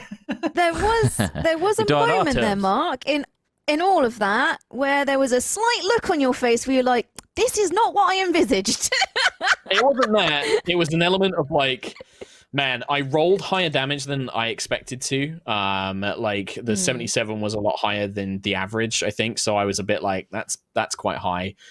Also the fact that things like I forgot that the chromatic gauntlet had a range. So I was just like, Lucius couldn't do it. There was like counterspell has a range, all of that stuff. But also, I didn't realize like Katie and Sentry were on such low hit points. Like I honestly thought you guys were on more hit points than that. So I thought, okay, well, Ayla's raging, she can half of it, Sentry can half it. Might be okay, should be okay. And then it was like you went down, I was like, oh fuck. Two of those, but then at the same time, like outright. Yeah. Same. Like if I'd been on top, like. I almost got us. Almost. Even though we were next to death, it still can't bring us down. Down to one. Down to one hit point. God bless Tomb of Vistus. And that's the thing, right? Is like Xarkira. Literally, this is the just me trying to play the MP, the villain to the point. Like 100%. That's what she do. There's things that you guys don't know that I don't want to give away yet. But like that Xarkira came with a very specific purpose. Loaded for bear, basically. It was just like, right, she's loaded to come and fuck shit up. She has a bear as well. Yeah, a big meteor bear. All right, let's take a quick break, and then get back to it. All right, cool. Oh boy, that was really tough. Meteor swarms, eh, Tom? Wow, wish I wasn't in one of those. Glad I'm not dead. Glad I'm not dead too. Who'd have thought big, huge, bouldering balls would come and ruin our day? Big bouldering balls? I hope they're not hairy. That's true. Hey, listen up, fellas. It's 2020, and 2020 sucked balls. Yeah. How about New Year, new balls, with our sponsor, Manscaped. Manscaped is the best in men's below-the-waist grooming, offering precision-engineered tools for your family jewels and helping 2 million men all over the world get rid of hair on their balls. Yeah, if you let yourself go in 2020 while in quarantine, then boy howdy, Manscaped is here for you to reboot and stay clean and shaved in 2021. It's been a tough year, Tom. 2020. Yeah. A year of horrendous moments in D&D where Mark has just continually tried to kill our party. So I'm looking for a fresh start. I mean, I'm growing quite a thick beard, I'll be honest. Right, so this time I got some manscaping done. And if this looks bad, you gotta believe that something down there is like a wild bush. You gotta go lower than the beard, and you can do that with the Lawnmower 3.0. Waterproof, skin-safe trimmer. Reduce the nicks to your two best friends. You don't want nicks down there. What if you've got 3? I guess it will cover that one as well. The third generation trimmer even has a light to give you the glow up you need in 2021. Yeah. Also, you want yourself a crop preserver? They got those too. Anti-chafing ball deodorant. I'm not even misreading the script. It's ball deodorant. Well, don't forget the Crop Reviver, which is a ball toner spray. Yeah, that's right. Ball toner, ball reviver, all ball action with Manscaped. So many ball tools to use. All balls, all the time. That's not their slogan, but it could be. So hey, we've got a 20% off deal with free shipping if you use the code HIGHROLLERS at manscaped.com. Your balls will thank you. They will. Just ask them after using the code High Rollers, 20% off at manscaped.com. What's that? Free shipping as well? Yeah, at manscaped.com. Code High Rollers. Check it out. Happy New Year, balls. Happy New Year, balls. That's enough about Manscaped, Tom. I'm here to talk about a good film at the right time. That's what I'm here to talk about. How about giving audiences both a chance to escape and to hope? Are you talking about an all-new chapter in the Wonder Woman story, Wonder Woman 1984? That finds Diana Prince living quietly among mortals in the 1980s the very same, Thomas. Wow. The era of excess, a world driven by the pursuit of having it all. An era completely different from when we last saw Diana. Wait, but even though she's come into her full powers, she still maintains a low profile, curating ancient artifacts at the Smithsonian and performing superheroic acts of incognito? It's like you've seen it already, Tom, but you haven't. But now, Diana will have to step directly into the spotlight and muster all her wisdom, strength, and courage in order to battle the cheetah and save mankind from a world of its own making, proving she is a hero of our time, for all time. For everyone! Oh my god. This film sounds like it has a great story, peppered with fun and humor, and even more of the intense, exciting Wonder Woman-style action you loved from the first film. Full of heart, hope, a smidgen of mystery perhaps, intense, epic action sequences, and maybe a few surprises. Everything you want in a Wonder Woman movie. There's something for everyone to enjoy, but also a lot for the tried and true fans out there. Fate of the world! Once again, on the line, in a way you could never imagine. And only Wonder Woman can possibly save it. When can I see this, and how? Oh, you want to know? Well, it's in theaters and on HBO Max, December 25th. That's Christmas Day. Streaming on HBO Max at wonderwomanfilm.com for a limited time of 31 days from its theatrical release. In the US only, and at no extra cost to subscribers. What was that link? Just one more time? https://wonderwomanfilm.com. You can check out both of those sponsors in the episode description. We'll carry on with High Rollers. Bye! Bye! Bye! Bye! Hey everyone. Hello, it's me, your boy, the donation reader. And today I'm going to be reading donations from where am I? Where are these messages? Streamlabs has changed a little bit. I'm trying to find them. There it is. It's the donation reader guy. Yeah. I'm here for you to read your messages. Number 1 from Varys, $10, no message. Thank you very much, Varys. Up next we got EVs the Legendary with a $250. Howdy, High Rollers. You guys have gotten me through 2.5 years of college so far, and for the first time, I finally caught you guys alive. Well, welcome. Thanks for getting me through all those long nights studying, and have a $250 for some holiday cheer. Well, thank you very much, EVs the Legendary, if I'm saying that correctly, and sound off in chat. And everyone, welcome them to the chat. Bobow has donated with High Rollers. Had to stop watching Aerois at episode 27 because Sentry died, ? Mark made me cry and I had to take a break. Then I started watching Rogue's Gambit, hence the RIP Grundle, and it's hilarious. Thought the Jingle Jangle episode would be, there's a second donation, a blast. But then Mr. Sherlock hits us with the feels again. Jesus Christ, keep up the good work. I'll get round to Aerois once I've finished up with Grundle's murderers. Aquamumba! That almost made me choke. I don't know why. Nightjar. Sentry Pop. What? Sentry Pop. About Sentry Pop. The Sentry Pop. Quill. Sentry Pop. Plushie Sentry Pop.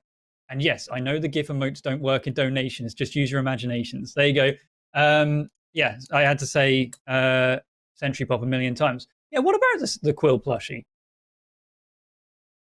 Zafir, in a 3-part message here, it's not a lot, but I just wanted to drop some donations to say that I, like many others, have had a really tough time with mental health in 2020, and you lovely folks and the community you've built has helped take the edge off.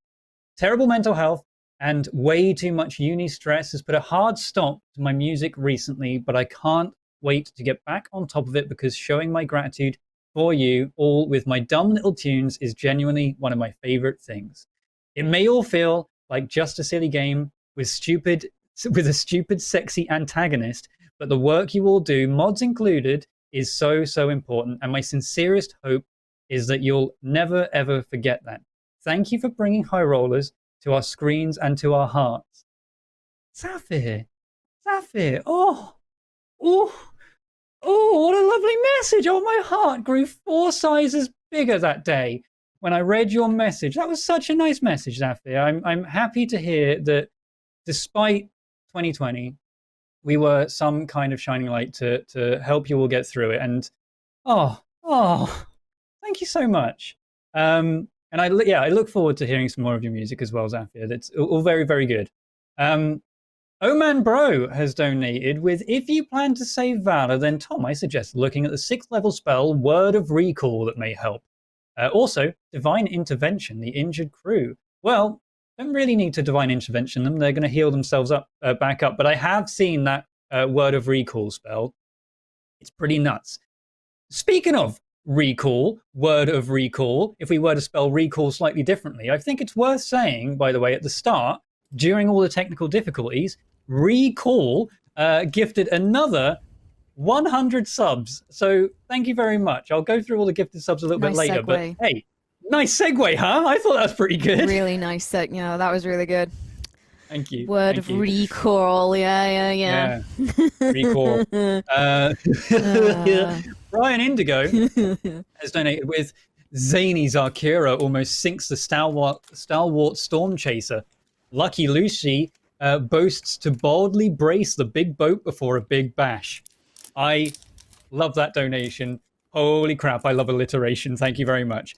Brian Indigo. And Digby Tatham Water has just donated $135 doodahs, which I don't know what that translates to in pounds, but I imagine it is in pounds, with a Merry Christmas from me to you, High Rollers gang. Hope you're all doing okay in these troubled times and that the enclosed allows you to get royally drunk in lieu of any other Christmas celebrations you may have planned but now cannot partake in. Oh, thank you very much, Digby. Oh, man.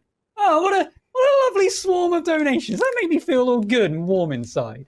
But thank you very much, Digby. And I hope you two also will have a very wonderful Christmas despite any changes that may or may not have affected you. And a lot of people asking, what about the Quill plushie? Come on, guys. Come on. What plushie? We don't have a plushie in our store, do we, Tom? No. It's a Tiangong plushie. ... Unless. JK, unless. Yeah. JK. Unless. I'll never tell. What if though? We'll never tell. Hey, think about it. Tom, are we gonna get a Quill plushie? I'll never tell. But what if we did though? Imagine a world. It's been a week, guys. It's been a week. Imagine that world. What a wonderful world that would be. Oh well. 2021. What a weird year that's going to be. Quill plushie. Maybe. Why is the camera still on me? Tom, he was just, he's eating. torturing you. Yeah. I wasn't here. I am. Oh, right. Yeah, Maybe. maybe.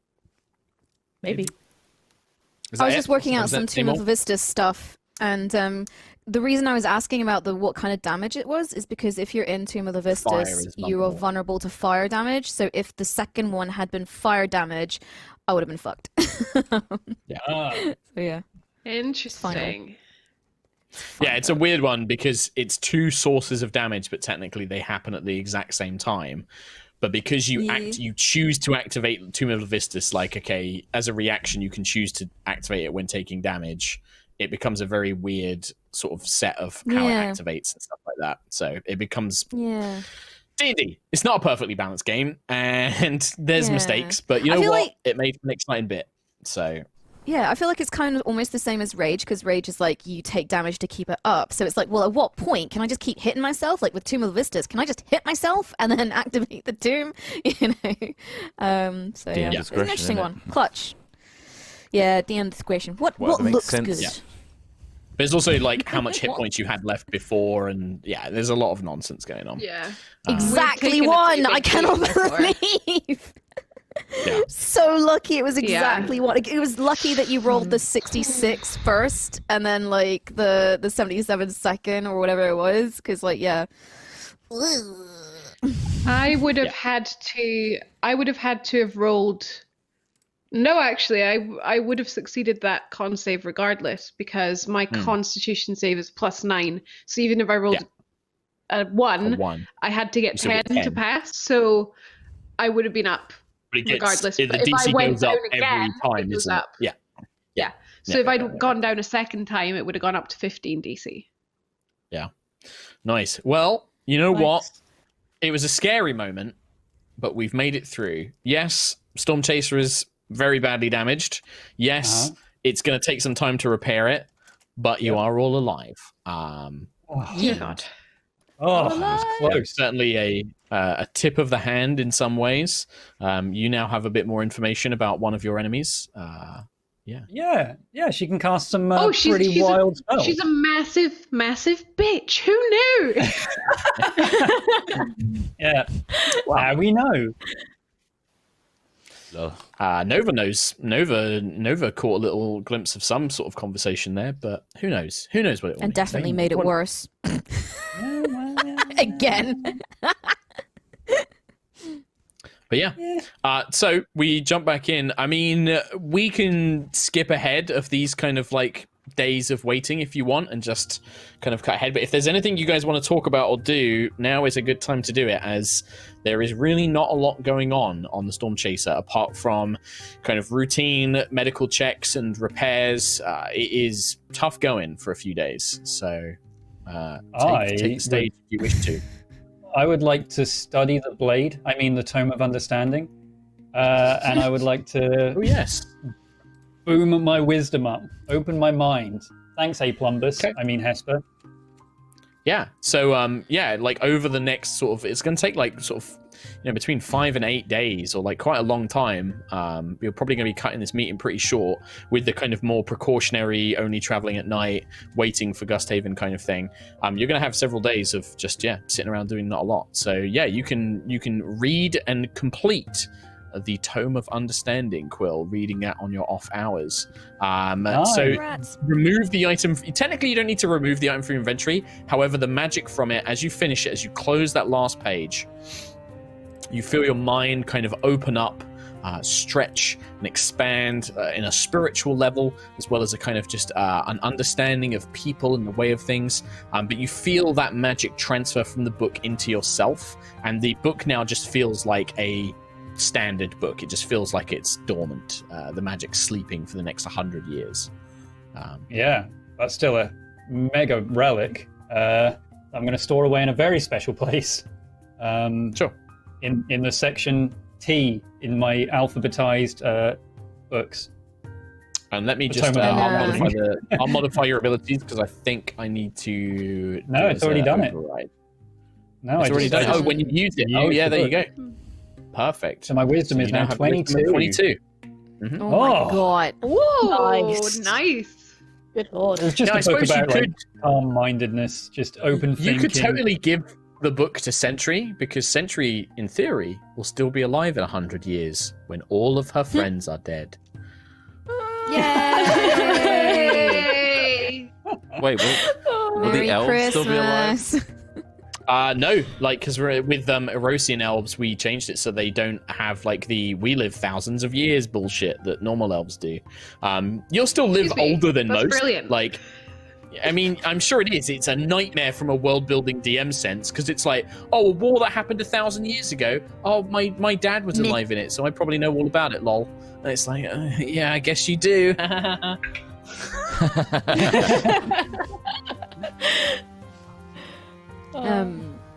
Nova will be an AI by then. She'll be in the Matrix. She'll be in the Convert stars. herself into a magical AI being. Install I'll herself be in a spaceship. eternal by then. I'll be a god. I'll I'll be install myself into Sentry to be like a little Alexa for Sentry. Oh my god. Wow. And To her Nova brain, to be Alexa. fair.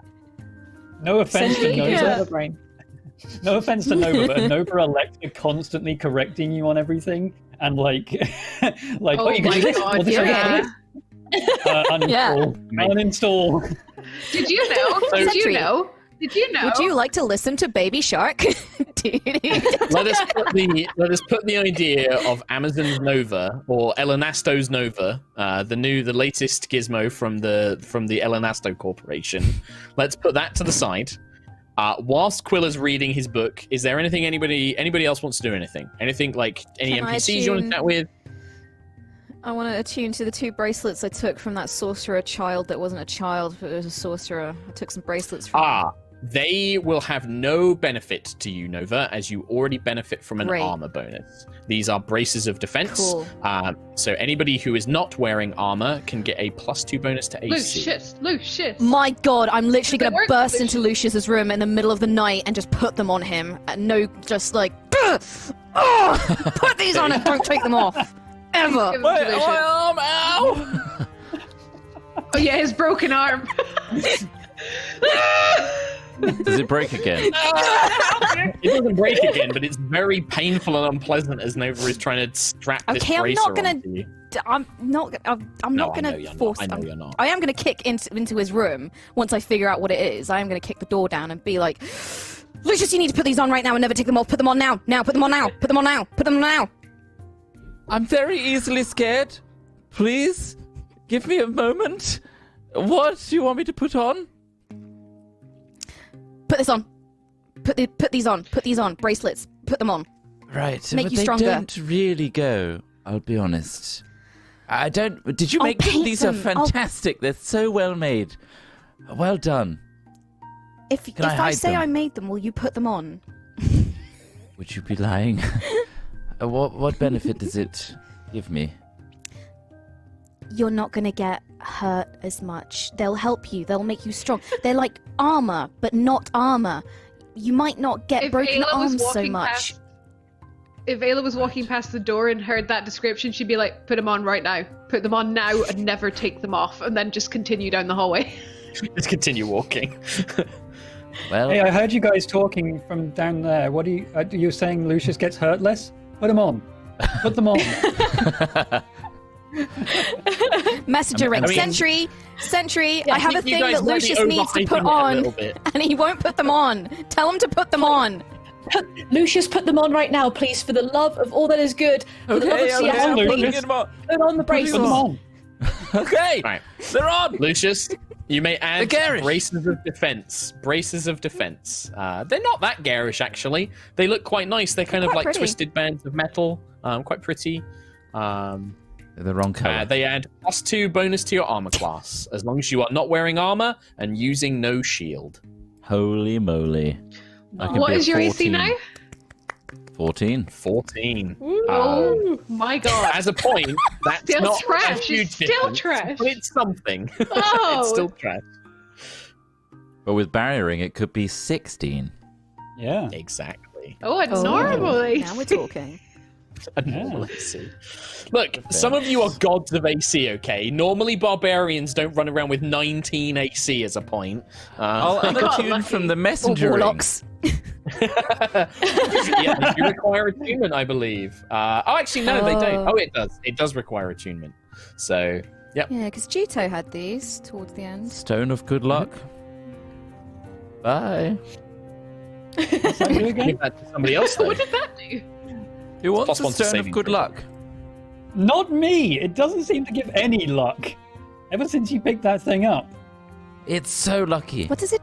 Is it? What does it do? The Stone of Good Luck is +1 bonus to all ability checks and saving throws. It's pretty good. I'm I'm full. I'm full capacity on magic things. I'm full. Good. Yeah. It's time for Sell you, it. Quill.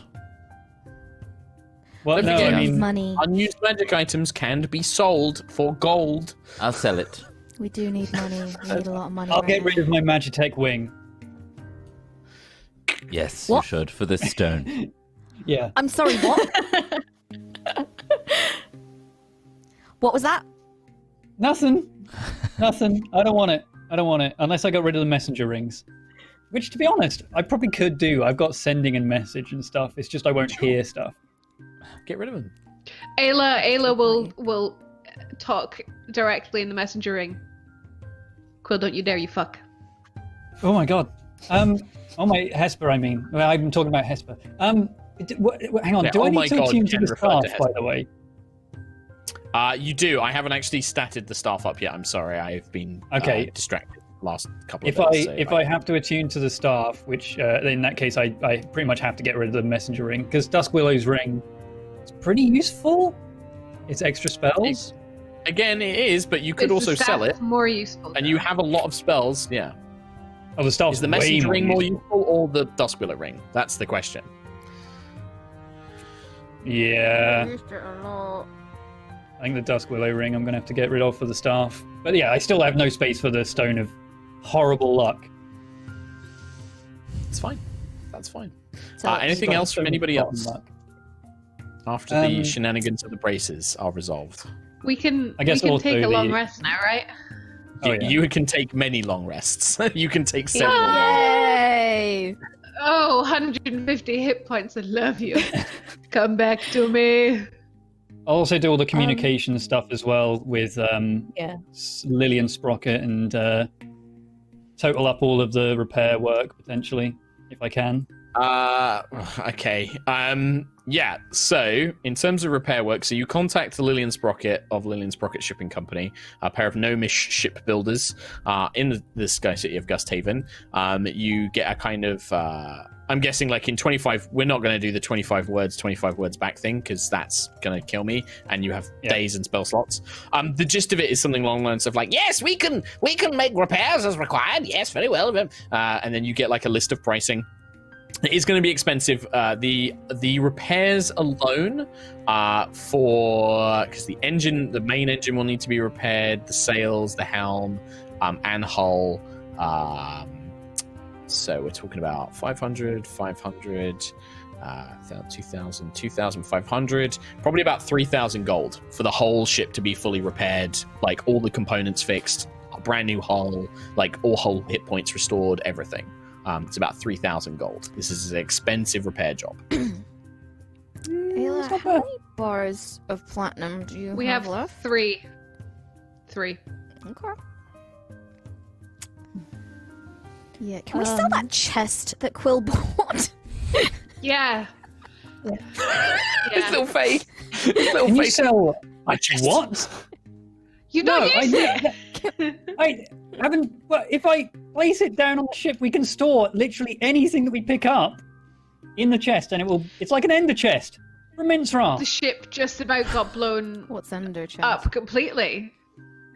Yeah, but it's good, guys. Trust me. It's good. Ayla, what if we sell Quill? Hmm? We could He's just I quite would useful be for worth a occasional ton. things, though. Yeah, I guess. I'm going to Like, make a big you effort just- of putting this tiny stone of good luck in that chest and nodding at Quill.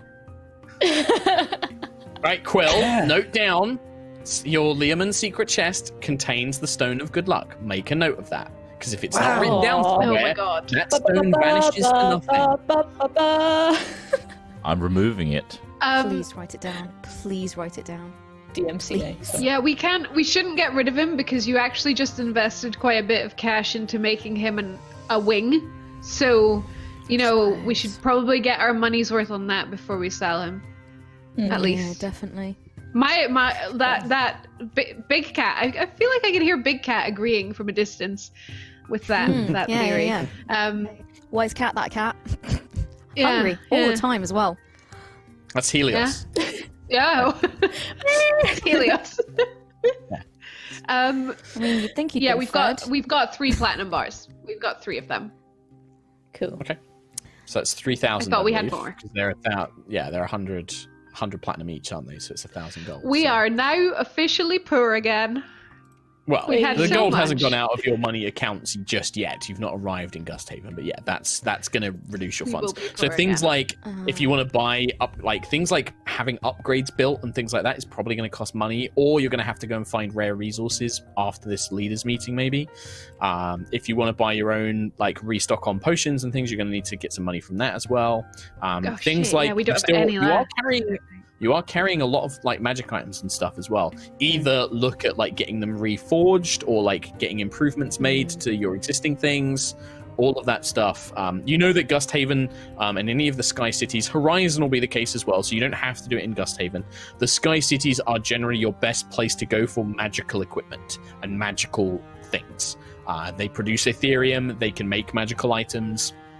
You're going to need the money to do so. You're going to need gold and resources and stuff, so... Cool. Yeah. Same way, like, if you wanted to buy Kamara's Wolfpack armor and weapons, you're going to need to buy that. And it's literally like buying 10 suits of armor, 10 things. Things like if you want to try and get the magical blaster rifles, like, or Thunderstone rifles, like, those are all things you're going to need to buy, physically buy. Do we still have things from like those device things that we got when we were in space with the bike stuff, the little chargy things? If you have them on your character I'm pretty sheets, sure Nova has them. The little charges. Did you mean the Magitech? Yeah, the Magitech. I mean, we left a whole Crystal. bunch of stuff with Boob Lady. Oh, with Brain. Thalia. Boob hair snake lady. Thalia. That's it. Oh yeah, we left the bike. The With her, bike didn't we? and all the Magitech stuff is with her. Oh yeah, the My bike. brain just farted then. I mean, My you could brain just send in broke. to Thalia and say, hey, can we meet you at blah, blah, blah, and get our stuff? You could try and, like, message her to meet with Thalia, potentially. Could you? Could Do you? What's the plan? I want to see her again. Yes. I would like Thalia to I want to see Big Cat again. Big Cat, I Big wanna see Cat. Boob Lady. All right, Sure. Quill, Yeah. you going to send a message? I can send. Yeah, I'll send a message. I also wanted to do a sending to Sky Prince Auridan as well, to say, clear skies in Mirskir. Attack from Xarkira almost destroyed Stormchaser. Heading to Gusthaven, but may need alternate transport to meeting. Okay. I just realized how close that name is to Amaram from Amaram. Stormlight. From Stormlight. Yeah. He's not like Amaram. Let me make that clear. He's much better than Amaram. You get a message back. It takes a little bit of time, but you get a message back. Clear skies. Good to hear from you all. Well, unable to help financially with repairs, but can provide assistance to Horizon. See you soon. Perfect. Nice. That was worth trying. The transport is there. Mhm. Also, now he knows that Mirskir was us. Oh yeah, we're the heroes. We're the cool guys. Boom! What up, Put that in the Auridan? newspaper. It's your boys, the Stormchasers. Oh yeah, we saved the continent. What up? I mean, you have just told him that was you. There's no actual proof that you did it, but yes, in theory, yes, you have told them. Do you want to message Who else Thalia? is Do you have gonna a, be- Yeah, what do you say to Thalia? it's basically like, hey, can you make it to Gusthaven in 4 days? I will meet you there, or as much as you can. Yeah. You Yeah. probably get a message back of like, Not quite sure where Gust's Haven is, but we'll figure it out. Shouldn't be a problem. Hang around for a few days if we're not there. Quill, tell her I miss her. Ask her if she is. Is she eating? Is she adapting okay? Is she alright? Is the ship okay? She sounded great. Not really how to spell. I can do it again. I can't sending again. Please, come on. Nova's asking if you're eating well. And also, she misses you. And also, how's Big Cat? And also, Kyrie. Oh, and also, the elf dude, whose name I've forgotten. Well, that's the message. He's not with them anymore. Yeah, he's not with them. You get a message back of, oh, tell Nova I look forward to seeing her. We are all well. Good cuisine here on Aerois. Big Cat Kyrie, A-OK. Kiss, kiss. What did she say, Quill? What did she say? Quill, what did she say? What did she say? What did she say? Quill. Also, they're eating well. Okay. Good cuisine. So are you gonna No, do just- anything about this crush that you have when you see her again, or are you just gonna let it? I don't have a slide? crush. What are you talking about? I don't have a crush. Nova is bright purple at this point. I don't have a crush. What's a crush? I don't have a crush. I don't love anyone. What? There were 2 kisses. What did they were for? There's 6 of us. Yeah. I'm good without one. I don't want one. We have to figure out Quill. I don't know what you're So talking about. it's- Bye! Nova. Sentry, Lucius, anything from you guys? I think Sentry would help Greylano as much as she can. She'd be down in the medical bay, assisting Greylano.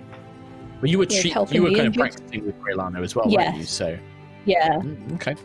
Sure. And then and then maybe when Greylano's finished, then she'll go with Howard, help Howard prepare food, keep everybody fed. Just running in between those two, just feeding, healing, Using that feeding, kind healing. of tireless guardian energy to just kind of help restore some order and kind of familial home life, kinds of like, just try and get things back to normal as best you can. Yeah.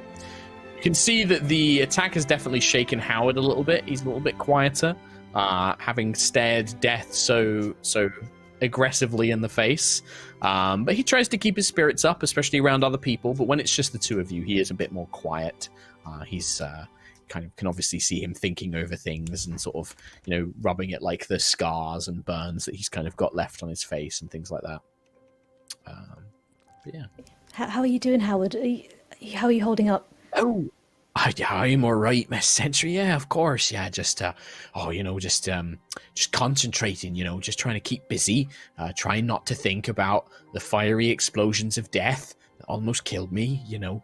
Just trying not to think about them. Trying to think of other things, like remember my old family recipes and trying to remember certain songs I remember. All sorts of things. Just trying to keep my mind off of it, really. Trying to think of all the good things, yeah. Keeping things good. Yeah, I think just maybe you and Captain Lucius and the others, maybe you're a bit used to nearly dying, nearly crashing on a big old airship in the middle of nowhere. It's a bit mad, isn't it? Yeah. It's very mad. Well, keep focusing on the good things. You're doing a really good job. Good things. Yes, that's right. Yes. Yeah. Me and you, we'll do that. We'll why don't we maybe we can make a cake. Shall we make a cake? Yes. Let's make a cake. Yes. All right. That'd be Yeah, that amazing. sounds good. He's just clearly like anything he can grip onto as a distraction. He's like, yep, let's make a cake. He's just desperately trying to use whatever he can to focus on other things. But yeah, the two of you managed to make something, and the wolf pack being the wolf pack, seemingly unfazed, even though some of them have like lost an eye or fingers or have like only just started to recuperate. Just their spirits don't get down. Like as soon as there's cake and beer, they're just like whee, and just like pouring it down their mouths and like scratching their ears and stuff. Seemingly unfazed by it all. But yeah, they appreciate the efforts made by yourself and Howard to keep morale high. What about Things our may be captain? Small, Howard, but they're incredibly powerful. Keep Yeah, hold of them. important. You're right. Yeah. And he just kind of like looks at you. Thank you, Sentry. I appreciate it. I think out of everyone here, I don't know, you seem to, I think you seem to understand. Well, I mean, Mum would call it the halfling way of things. Like you said, the small things matter. That's what I try and think about. Yeah, and I think like that's just quite a nice little kind of moment between Sentry and Howard. What about our captain? I think Lucius would confide in Faith over the next few days. He's got some lingering issues, and I think he's willing to speak to someone like Faith about them in tiny doses. Like a bit more separated from the rest of the struggling crew. Struggling to sleep, waking up with traumatic nightmares, reliving drowning, and the injury that he had, and all the failures recently of going down and having to be brought back over and over again, and breaking his arm and living through scrapes, sort of thing. I think Faith's a good person to speak to. Unlike the others, she doesn't try and talk or give you too much advice. She mainly just listens, provides comfort when it's needed, but also is just an ear to speak to. And she's very different to the other Wolfpack members. She's not as boisterous. She's still... she's young, but there's a wisdom to her, a kind of agedness, where she seems maybe a bit of an old soul, really. And she just speaks and listens and nods as you talk and explains things. Kind of puts an arm around you in a friendly sort of just being there for you. Doesn't try to talk too much. And there's a peace in that, not having to kind of over-explain things or have people tell you their opinions. But the only time that she ever kind of like really retorts is when you said that you're a failure or you talk about your failings. And I think Faith would say, Lucius, I can't. The way you feel is the way you feel, and that's important. And I'm not the person who can tell you not to feel that way, but from an outsider's perspective, you haven't failed at anything. You were the one who, if you hadn't given that order to brace, if you hadn't been the captain of the ship, a lot of us wouldn't be here today. The others have talked about how you have saved their lives in battle with spells. Just because you get hurt, because you go down, because you aren't tough or strong, doesn't make you a failure. Your powers, your skills are something else entirely. None of the others, your friends, none of them could be the captain of this ship. They don't have your personality. They don't have your empathy, your care. They don't understand. Sentry's almost fearless, this kind of soldier's mentality. But you can see it as a person does, as we do.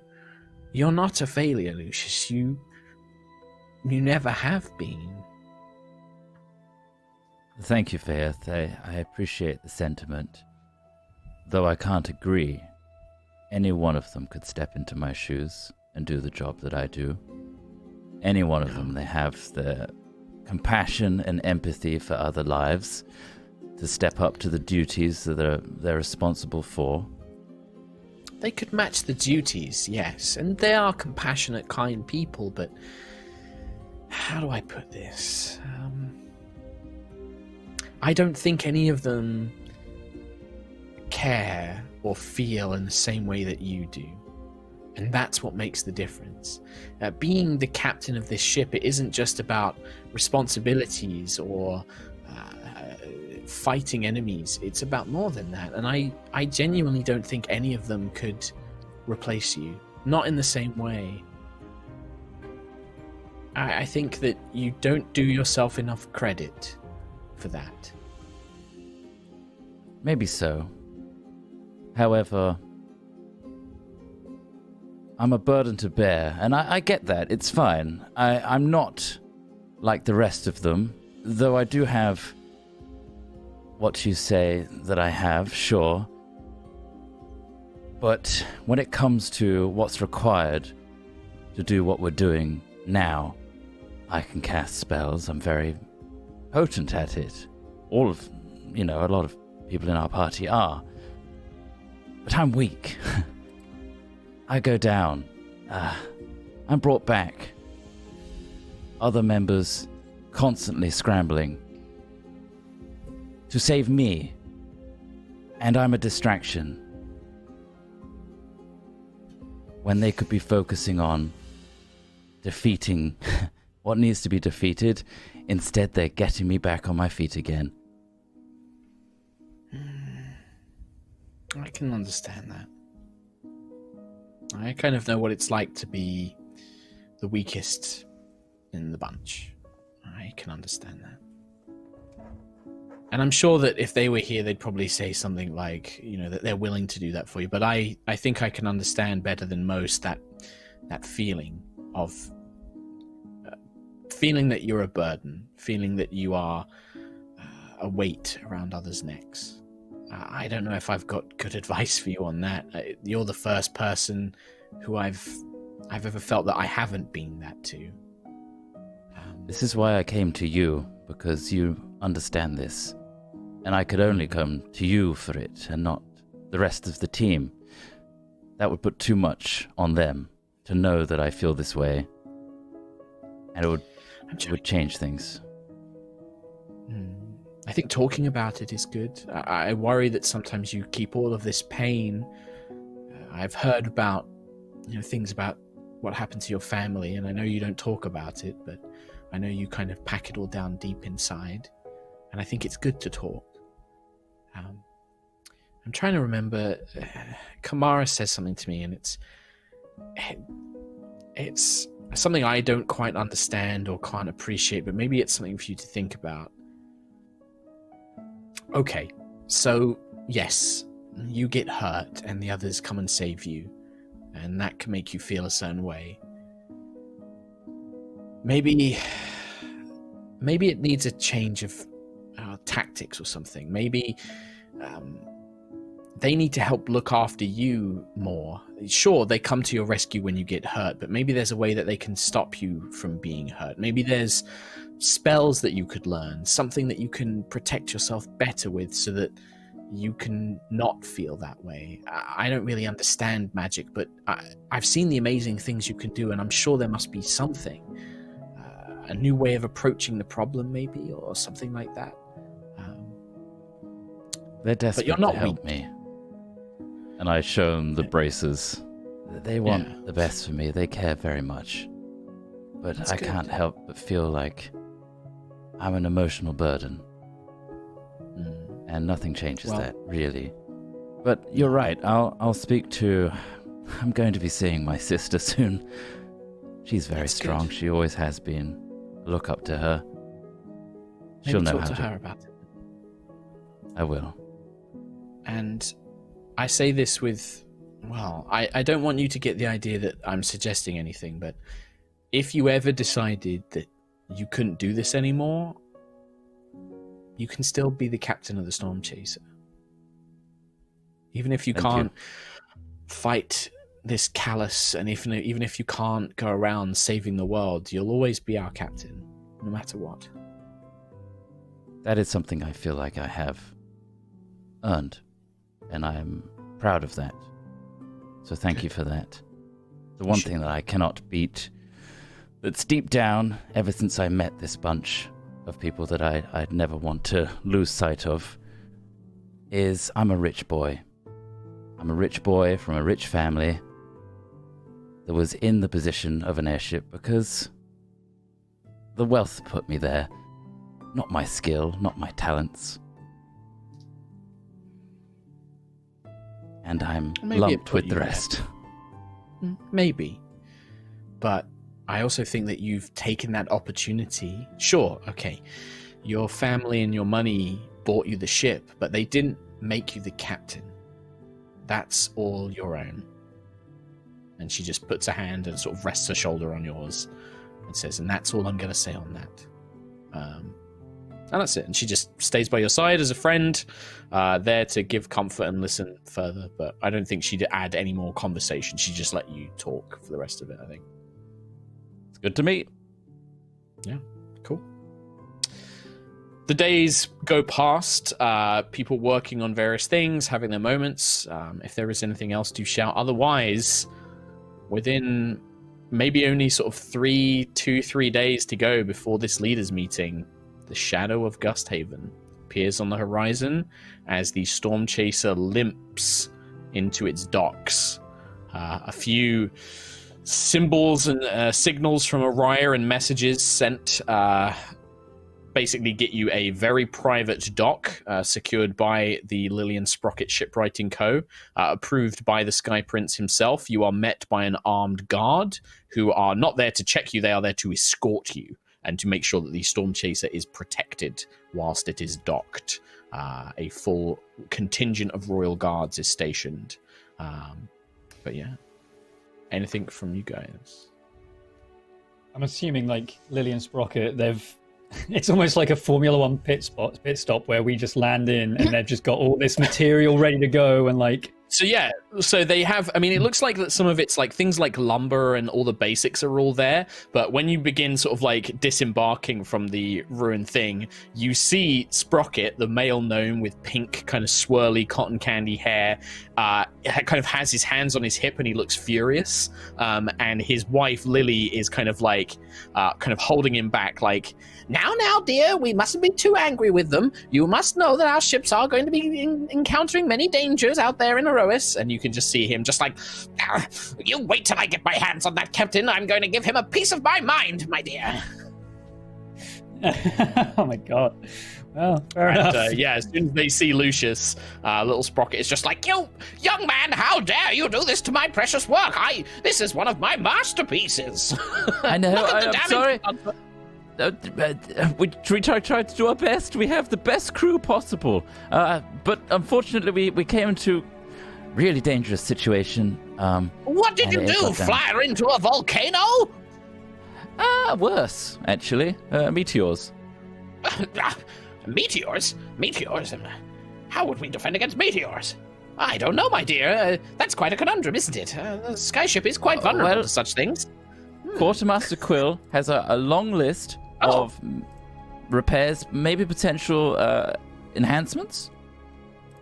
Yes, we'll need to provide you with full pricing. Yes. Yeah, the repair has been already communicated, so I mean we've got the money to pay for that now. I believe. And okay. He just holds his little hands up, like, give me the money now. I will drop 3 really heavy platinum bars. Yeah. He holds one. The second one has him like buckle his knees and like nearly collapses under the weight. The third one threatens to like knock him over, and his wife takes that one. And then he's just like, yes, marvelous, raw platinum, very rare. Well, this should provide the basic coverage for all the repairs necessary to the engine, helm, sails, and hull, as communicated by your quartermaster. We can begin working on that immediately. It will take several weeks of time, 2 to 3 weeks, I suspect. 2 to 3 weweeks. Yes, okay, my dear. Like an ass. She has her just hand out of up, young curiosity, man. how much? Yeah, I'm. Out of curiosity. Yes, my dear. How much extra would it cost to attach a Gatling gun to the deck of the ship? How much extra would that? A what? I've never a big Gatling? A quackling gun? Sentry, could you just and I would have probably asked Sentry to bring it along like off the ship. So it's the big thing that we took off the pylon golem. You look like Master Chief carrying a big portable turret. You see Sprocket's eyes go very wide when he sees it, just like, marvelous! And his little kind of like goggles, he adjusts them, just like a fine piece of Magitech engineering. Not even a speck of Ethereum on it. Where did you acquire this? Surround. One of the reasons why the ship looks a bit beaten up. Oh, yes. Well, this quackling gun is very impressive. Mounting it on the ship, we will need to divert power to it. It seems to run off some sort of Magitech system. May need to replace one of the ballista, if that's something you're willing to do, but we can make that part of the general repairs, if you like. I think... Captain? Quill? Quartermaster, yeah. I mean, have we? I don't suppose in monitoring the docks, you've seen any ladies turn up that might look a little bit. Captain Thalia is who I'm talking about. Have they arrived per chance? Have you might have seen I don't know who that is. Okay. Well, they might have some extra bits to make the repair or the quackling gun installation a little bit easier. So we'll try and meet them first. Oh, yeah. All right. Well, we'll begin attaching it to the top or bottom turret. Would you prefer? Ayla? Huh? I know nothing about ships. Captain, They're giant things that keep trying to cause my death. Bottom. Bottom. Very well. Lily, make a note that we will attach the quackling gun to the bottom of the Stormchaser. Yes, very well, dear. I'll begin making up some plans and schematics for such a thing. And yeah, the two of them seem to be very excited at this new project. Sprocket is enamored by the Gatling gun. He is very by this kind of Magitech energy turret cannon. He is mesmerized by. I love security officer Ayla, just like, well, I don't know, top or bottom, fucking whatever. Pew pews. Yeah. She's tech security, right? Most She's of what like, I if you get on the ship. is shout at people. Most of people, what I do is just shout at people to do stuff in an intimidating fashion, and then if anything comes near it, and just whack it off, you know? Delegate. Penny is the one who she's the one who knows. She would be the one who knows. Well, Yeah. it's going Whack it on the off. bottom. Whack it off. Right. With that, Lily and Sprocket well, payment has been made. We can begin ordering in the extra supplies and beginning to get work to repairs on your ship.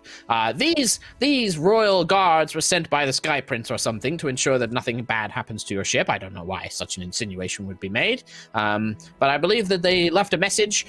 There's been a room reserved for you at one of the inns near the palace, and that you are to be treated as guests. That was the Lily, was that the message? It was vaguely that, my dear. Yes, very well. Our business here is concluded. Good. Wiggles a little way off towards his office. Okay. Did we want to stop by the Elenesto estate as well, just to see how things are going there, or? Yes, we probably there is should. no Elenesto estate anymore. Well, ex-Elenesto estate. Mm. The Elenesto secret it estate. belongs to. It has been sold on to. House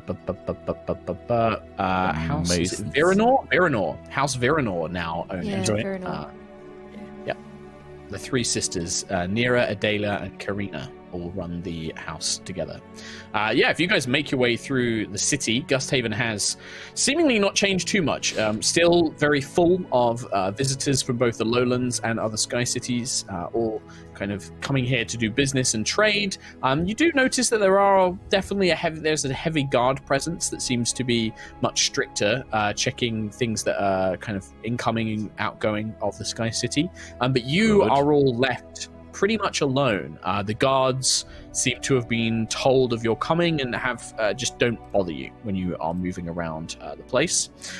In the place of the former, if you head to where Lucius's home, his family home that was destroyed in the explosion that killed his mother and father. Wow. The lot has been built over. Heavy construction is underway of a new estate, a new house estate, but it has the crest of House Virenor on it. You can see there are all sorts of workers. Waiting for you outside is the more scholarly sister, who I believe is Karina. It's been a long time. She meets you outside.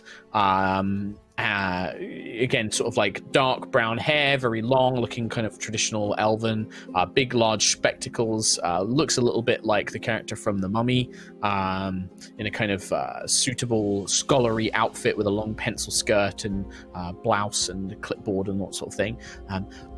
Master Lucius, Elenasto, it is wonderful to see you. We had word from the docks and the Sky Prince that you were coming, and I thought it best to meet you once the Stormchaser docked. I didn't want to intrude on your business at the docks, but I had a feeling that you might head here. Absolutely. Very good to see you again. How are things? It is. They are proceeding well, thanks to your the rental of your land. House Viranor is beginning its own work. The project that you spoke to us about as per the terms of our agreement, I'm here to show you the progress on it. Oh, excellent. You hear that, everybody? Mm-hmm. The project. Ooh. Yes. And she kind of looks around like, stop making a big deal of it. But no one knows about. Well, follow me. And she begins leading you away from the actual estate building itself into a small park alongside it. Lucius, you tell me how Lucius would feel to this, but there's an area of the estate that's been cleared. It is now more of like a public land. It kind of is part of these noble gardens and these estates that the noble families of Gusthavens live in. But there is still like public areas where people can walk. And quite a gentle little park with several benches and a few kind of like little flower gardens and things like that has been erected near your family estate. And a statue of your mother and father has been erected, and Adea as well, actually, because everyone thinks she's dead. So the three of them, there is a statue of the three of them that has been erected in this park as kind of like a memorial statue, as like a memorial park, and it's called the Elenasto Park. It's all like been beautifully kept and maintained and paved. As soon as Lucius catches sight of it, he would catch his breath and stop in his tracks and kind of clutch near his chest at the sight of it. Yeah. Oh. I didn't expect this. Oh, the Sky Prince and House Viranor thought that it would be it's the least we could do for the work that your father and mother and family have put into the city. And I thought that it might be the best location for a way for the project entrance. That's very kind. A little close to home, but it's something that we felt that that would be difficult to miss for yourself. She leads you gently and slowly to the statue itself. And you can see that it's built onto like a large stone base. She leads you round through the back. This has been encoded so that only someone of Elenasto blood can access it from this area. But if you simply touch this sigil here, and you can see that very faintly there is a faint sigil engraved on the statue's back, on the base, on the plinth, not on the actual characters on top, but on the base. There is a faint sigil there that only you can see. Anybody else who looks at it doesn't see it. When you're ready, and make sure that any companions you wish to take with you are nearby as well. Look up at the now imposing statues of the three. Draw a deep breath, kind of going back into some old positive memories of them. Probably like a montage of fond times at events and things like that, and being tucked in at bed and all that kind of stuff. And then he touches the sigil. When you do so, there is as you touch it, everyone around you, there is a brief kind of flicker and flash as you are teleported to an adjacent room, like beneath the estate, a secret entrance accessible only to those of the Elenasto bloodline. And you arrive in a... in Dark Knight, when there's just the room with the light ceiling. It's just a big empty space. It's like that currently. It is a large, open, empty room with just magical lights built into the ceiling, like kind of dancing lights in strings that provide like a very soft, gentle glow. There is the ability to, you can see that there are some partition walls that can be moved and arranged, but this is basically the secret lair that you had requested as part of the deal with the Viranor family. This is like this is Lucius's bat cave, basically. Built beneath the ruins of your mansion. Astonishing. You can access it via the same method. You can see here that there is a platform. This will, however, work for anyone who touches it. So if you do leave any of your companions here, they can still leave on their own accord. Just remember that you must have Lucius with you to return. We wanted to encode it so it was as secure as it can be for someone of his bloodline. Thank you for doing that. How do you get in here to build it? Well, we constructed it. We do have access for construction, but now that it's complete, those accesses have been removed, basically. Right. Perfect. There is an emergency escape that brings you up into the Viranor estate. Obviously, we do ask that you keep that unless you need it. Just otherwise, we will have the difficulty of explaining how you have suddenly appeared in our house to contend with. Of course. And is there some sort of larger entrance if there were to be bigger things arriving? We can make that work. Yes, we still have. We can shape stone and terraform the area around it. We could probably build that into either to emerge from the bottom of Gusthaven Island, so that it is accessible via air, if you prefer. That would be splendid. Would that not, Sure. Everybody? Secret underneath Gusthaven entrance. That sounds fantastic. Very well. Maybe a Yes, we can begin waterfall could working on cover it. That would have water just coming out of the bottom of Gusthaven. You're right, onto yes. anything below. I'm not an Very architect. difficult. Yes, No, yes, very well. Hilarious. right. We'll keep it as a secret. Secret hall. Well, with I am led to understand that you have that the Sky Prince. You are the Sky Prince's guest, but we would be delighted to have you all for dinner at House Viranor as well. oh, that's very kind of you. Thank you. You're welcome, Scarlet, Master Lucius. I will leave you to it. I'm afraid that there are no decorations. We did just try and keep it to a minimum spec. We weren't quite sure what you needed here, so we have just left it quite bare for the moment. But I'm sure that you can arrange for your own furnishings and things, and we can have them installed for you. So just let us know, and we will have that done. Excellent. Splendid Very work. Please pass on my compliments to all those involved. My sisters will be very pleased to hear it. Thank you, Mr. Ernesto. Well, I will leave you to it then. And she makes her way off to the exit that goes up into their estate, basically. This is pretty cool. This is wild with the security as well. I know you're excited about the hole in the bottom of Gusthaven, the park stuff, but security-wise, Elenasto and Elenasto only being able to get here, it's got to be one of the most secure places on Gusthaven. Yes. But it does raise a question. Would we want Adea, Moonstar, to meet us here as well? I know that they're very concerned about their security and their identity as the Moonstar, so maybe we could invite them here now. Yes, I suppose if we've got time for it, we might be late. Well, I mean, Time marches on and all Late that. for what? Well, our invite could expire to the where we're staying, the inn. You know, they stop checking in at a certain time and all that. that's Okay. true. A city like Gusthaven has 24-hour access. Or Does however it? many hours there I've are. never stayed at an... well, Also, anything okayed by the Sky Prince himself. I mean, there must be a lot of leeway. I think we've got time. Yeah, loads of time. well, there's lots of unpacking to do here, and it's a mess. It's a mess, isn't it? But this room is a mess. It's completely clear. I'm scared of scratching the floor with my armor. I'm scared of moving. I don't want to move. I'm going to stand here the whole time. Sentry, this is as much yours as it is ours. So please, use it as you would. So Training grounds.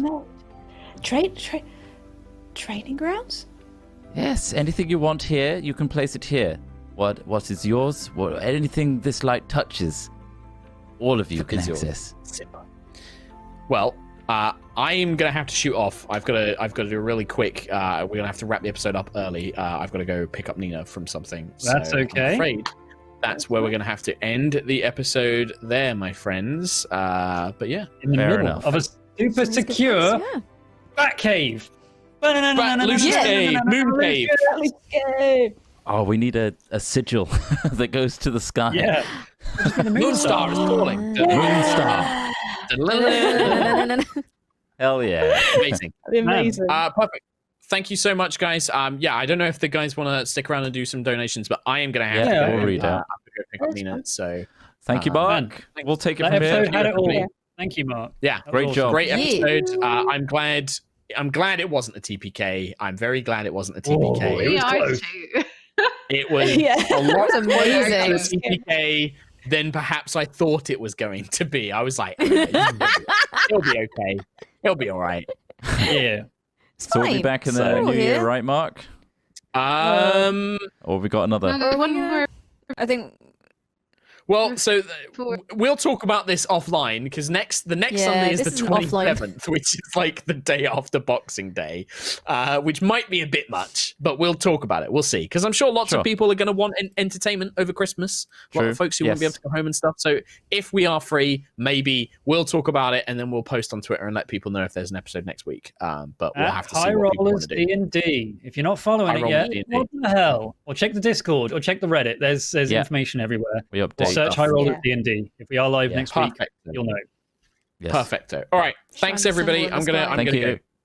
Bye. Bye for now. Is it okay if I go? Bye, Mark. Okay. Yep. Bye Bye. for now, Mark. Bye, Mark. Bye. Make a face. Oh, good. We left. Oh, perfect! Perfect! Look at that handsome boy. He knew it. He knew So it. happy he almost killed us all. All right. Thomas, do you have more donations for us? Yeah, a little bit of a shorter episode that time around, but let's go through the donations. I hope you enjoyed that one. I'm trying to pad time while I refresh this. Man, didn't this episode have it all? Meteors, Surely RP, emotional, hurty moments, and now Secret base, secret base, secret base, and also Flotation had everything. It had a secret little love story. No boobs. 0 boobs this time, but next time, boobs guaranteed. No rules. I can tell you about the gift subs that have happened. Very kind. Whilst Tom is still setting up, if you'd like, Tom, I'm doing it anyway. Thank you, Wolfie Kid of Doom, Recoral, 100. What the hell? Yeah. Oh, Recall. As if Jingle Jam wasn't enough. Recall comes in with another hundo. Person in the world. Thank you very much. Thank you also to the very generous Sokizi, Seaman0713, Cooper Orc, and there's been a ton of resubs and first-time subs as well, so thank you to all of you. Sorry that we can't read every single one of you out, but we really appreciate all of you. In terms of bit donos, Ion4AA, I think that's how it's pronounced, says, unfortunately I have a call with my mates in 50 minutes, so I'll have to miss the stream. I'll try and watch the vid later. Good luck. Thank you very much. Very kind. Enjoy the VOD. And Superpunk86, thank you for a bitty dono as well with no message, and that's it. Superpunk 2077. No, wait. I am now ready for the donations. We have a donation from Wolfie Kid of Doom. There's a lot of O's there. Just wanted to congratulate you on a wonderful year of stories, roleplay, and trauma in an otherwise unending hellscape. Oh, 2021 soon. Come on, 2021. Here we go. Yep. The year where everything gets a whole lot better, right, guys? Don't even say that. Don't even. Oh, you've just done it. Why would you say that? Better. Don't. You just ruined it. Yeah, better. DMC'd. It's all uphill from here, baby. Karga has donated with $10 dues and no donation and no message. Sorry, so thank you very much. Pilot of Remnant with a quarter hundo. Hi rollers. I was a bit late to the stream, but But anyways, love what you do. Yeah. I just started my new campaign on Friday, and somebody was already thrown through a window. Oh, I love to start a campaign with some defenestration. Great start campaign. I love it. Thank you very much, Pilot of Remnant, and I hope you enjoy the rest of the VOD if you haven't caught up. The Fluffy One's Fluffy. Hi, rollers. Thought I'd donate some in Christmas spirit to y'all for bringing light into the darkness that is my current week. Recently watched through all of Curse of Strahd and Lightfall, and Mark, thanks for inspiring me to do one-on-one sessions with my PCs. They love it. There he is. There you go. What do you say, Mark? What do you think about that donation, Mark? Yeah. He likes it. You can tell he likes it. Oh, he likes it. Oh, nice. Good. Thanks, Mark. Thanks, Mark. Fluffy One's Fluffy, a second donation that says, lots of love from Sweden. Forever DM. Thank you very much, Fluffy. Lyra, I don't know how to pronounce it just as much as Zeke doesn't know how to pronounce Lyra or Lyra. Holy shit, not been able to watch for a few months, but since my work had to shut, I was able to watch today, and I come back to a potential TPK. I love it. Well, I didn't really love a potential TPK, but sure. If we well, thank you very much. We're going to go out. Meet yours with a way to do it, honestly. Hell yeah. Yeah, that would have been it. Like, yeah. Yorkshire Dave with a very generous donation. By gum, bish bash bosh. What a belter of an episode, as always. Thank you so much for everything this year, and hope you have a lovely, relaxing Xmas. Here's some pennies for the all to treat the sin to a pint of Yorkshire's best bitter. Oh my god. Love you, Bobby refund now. What? Dave, if you want a refund, please. It's fine. We'll understand. It was messy. There was a lot of gaps in there. Love you, Bobby Dazzler. Thank you, Yorkshire Dave. Shire. Can't catch the stream live because of uni, but just wanted to say you guys have been a big help during these very sad few weeks because of shitty uni professors and finals. But hey, on a good note, I'm saving up to buy some merch, and I can't wait to get it. Also, HBD Kim. HBD? Hi. Birthday. Big. Happy birthday. That's what it is. Happy birthday. Oh. From when it happened. Dum dum. Yeah. My initial thought was hot body. Damn, Kim. Anyway. That was Tuesday. This week is so long. Yeah. That was on Tuesday, guys. It's still the same week. What the hell? We also have a donation from Mudkip. Oh God. Tom, Ree, Katie, Kim, Trotty, Thotty, and Great DM Monk. I hope I got this right. This Mudkip's PA. Here is me, Sage. It's me, says Mudkip. Mudkip regrets to inform I am a VOD goblin today and will catch up later. Aww. Thank you. Mudkip away. Well, hope you enjoyed Das VOD, you young, supple Mudkip. I mean, yeah. The Fluffy One's Fluffy has donated again with, well, you better put Howard in your bloody chest because he is a national treasure. Yeah. Also, more love from Sweden. You want to kill him? He died. I don't think I would kill him. I think he would just be in the chest, and he would just be eternally between the two spaces, in my pocket and in the chest on the Stormchaser. So it could work. Pop Howard. Just a little, just open the lid. Hello. Hello. Cake?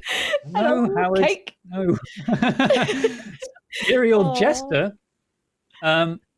Tinker's idea for Nova. Mech Quill's wing transform into a shield wing so he can join the transform-ons. Pretty cool. Maybe that's how I'll flavor the shield spell from now on. Ghost in progress with a quarter hundo.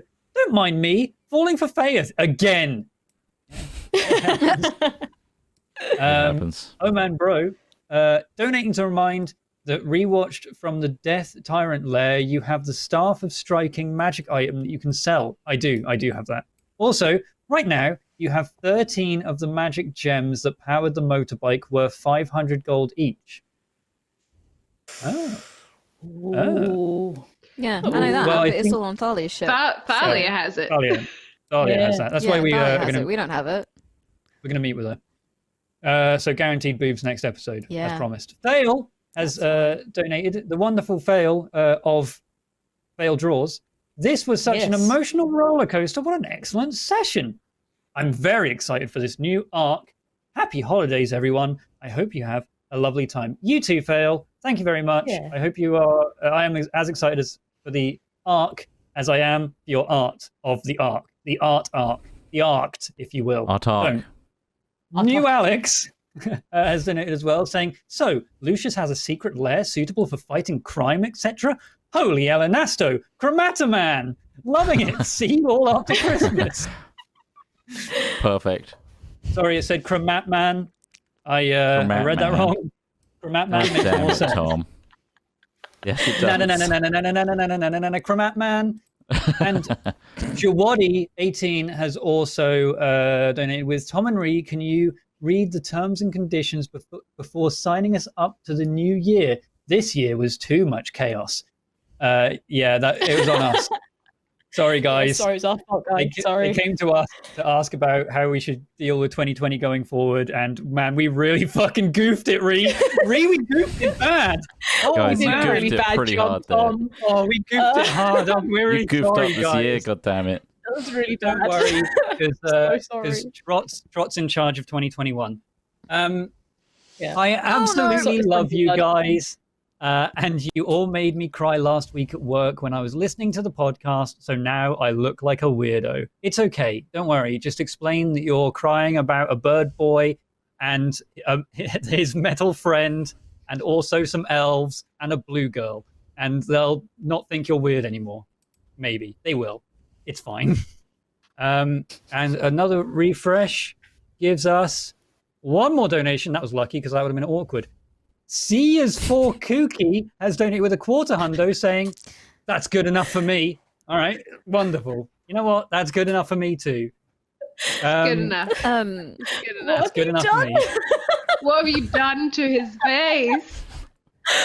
What do you mean? What's the matter? Poor boy. Oh, his eyes are the Wow. same size as Trot's now. Oh! Jesus Christ. Bloody Oh, hell. You're in trouble. You're next, Tom. Brilliant. You're Yeah. next. Oh, You're I'm fucking not chocolate. next. He's already done this to me. And I know God. he's Do it looking for the again. picture. good lord. Super quickly before disaster happens, can we wish a happy birthday to upstanding community member Zafir 1, Oh. Zafir 2, Zafir 1. Happy birthday. Absolutely. So Zafir makes a lot of the fan Absolutely. music that we've had, and it's Yeah. their birthday today. So happy And also had a load of very, very lovely messages earlier for us. So happy birthday, Zafir. Happy birthday. My favourite boy. Happy Have this- birthday. With Mark. an asterisk picture. next to it. Happy birthday. This is present, for you, Zafir. Zafir. You're welcome. This is for for you, you. Zafir. Is it okay to say you're welcome when giving a gift to someone for their birthday? Probably not. Well, Anyway, you said it, so there's your gift. You're welcome. you can't refund it. No refunds. No refunds. Sorry. Should we go? I feel like we should go. Yeah. It's only gonna derail more. Yeah, Mark Yeah, I think normally Ped's keeps up us next on next entertained. cast as well. So I love it. Oh yeah, yeah, we we do have should to then. go. Well, Yeah. thank you all Yeah. for we've tuning actually in got someone today. behind us. I hope you all have a Yeah. merry holiday and happy time off. And we'll see you all as soon as we possibly can. Again, check out our social medias. Check out fresh merch. If you get a bit of extra moolah over the break, Yeah. you got some sweet Pins. merch opportunities. Got these. Wait, is there merch there? I don't have merch here. Kim's got merch there though. You could get Katie.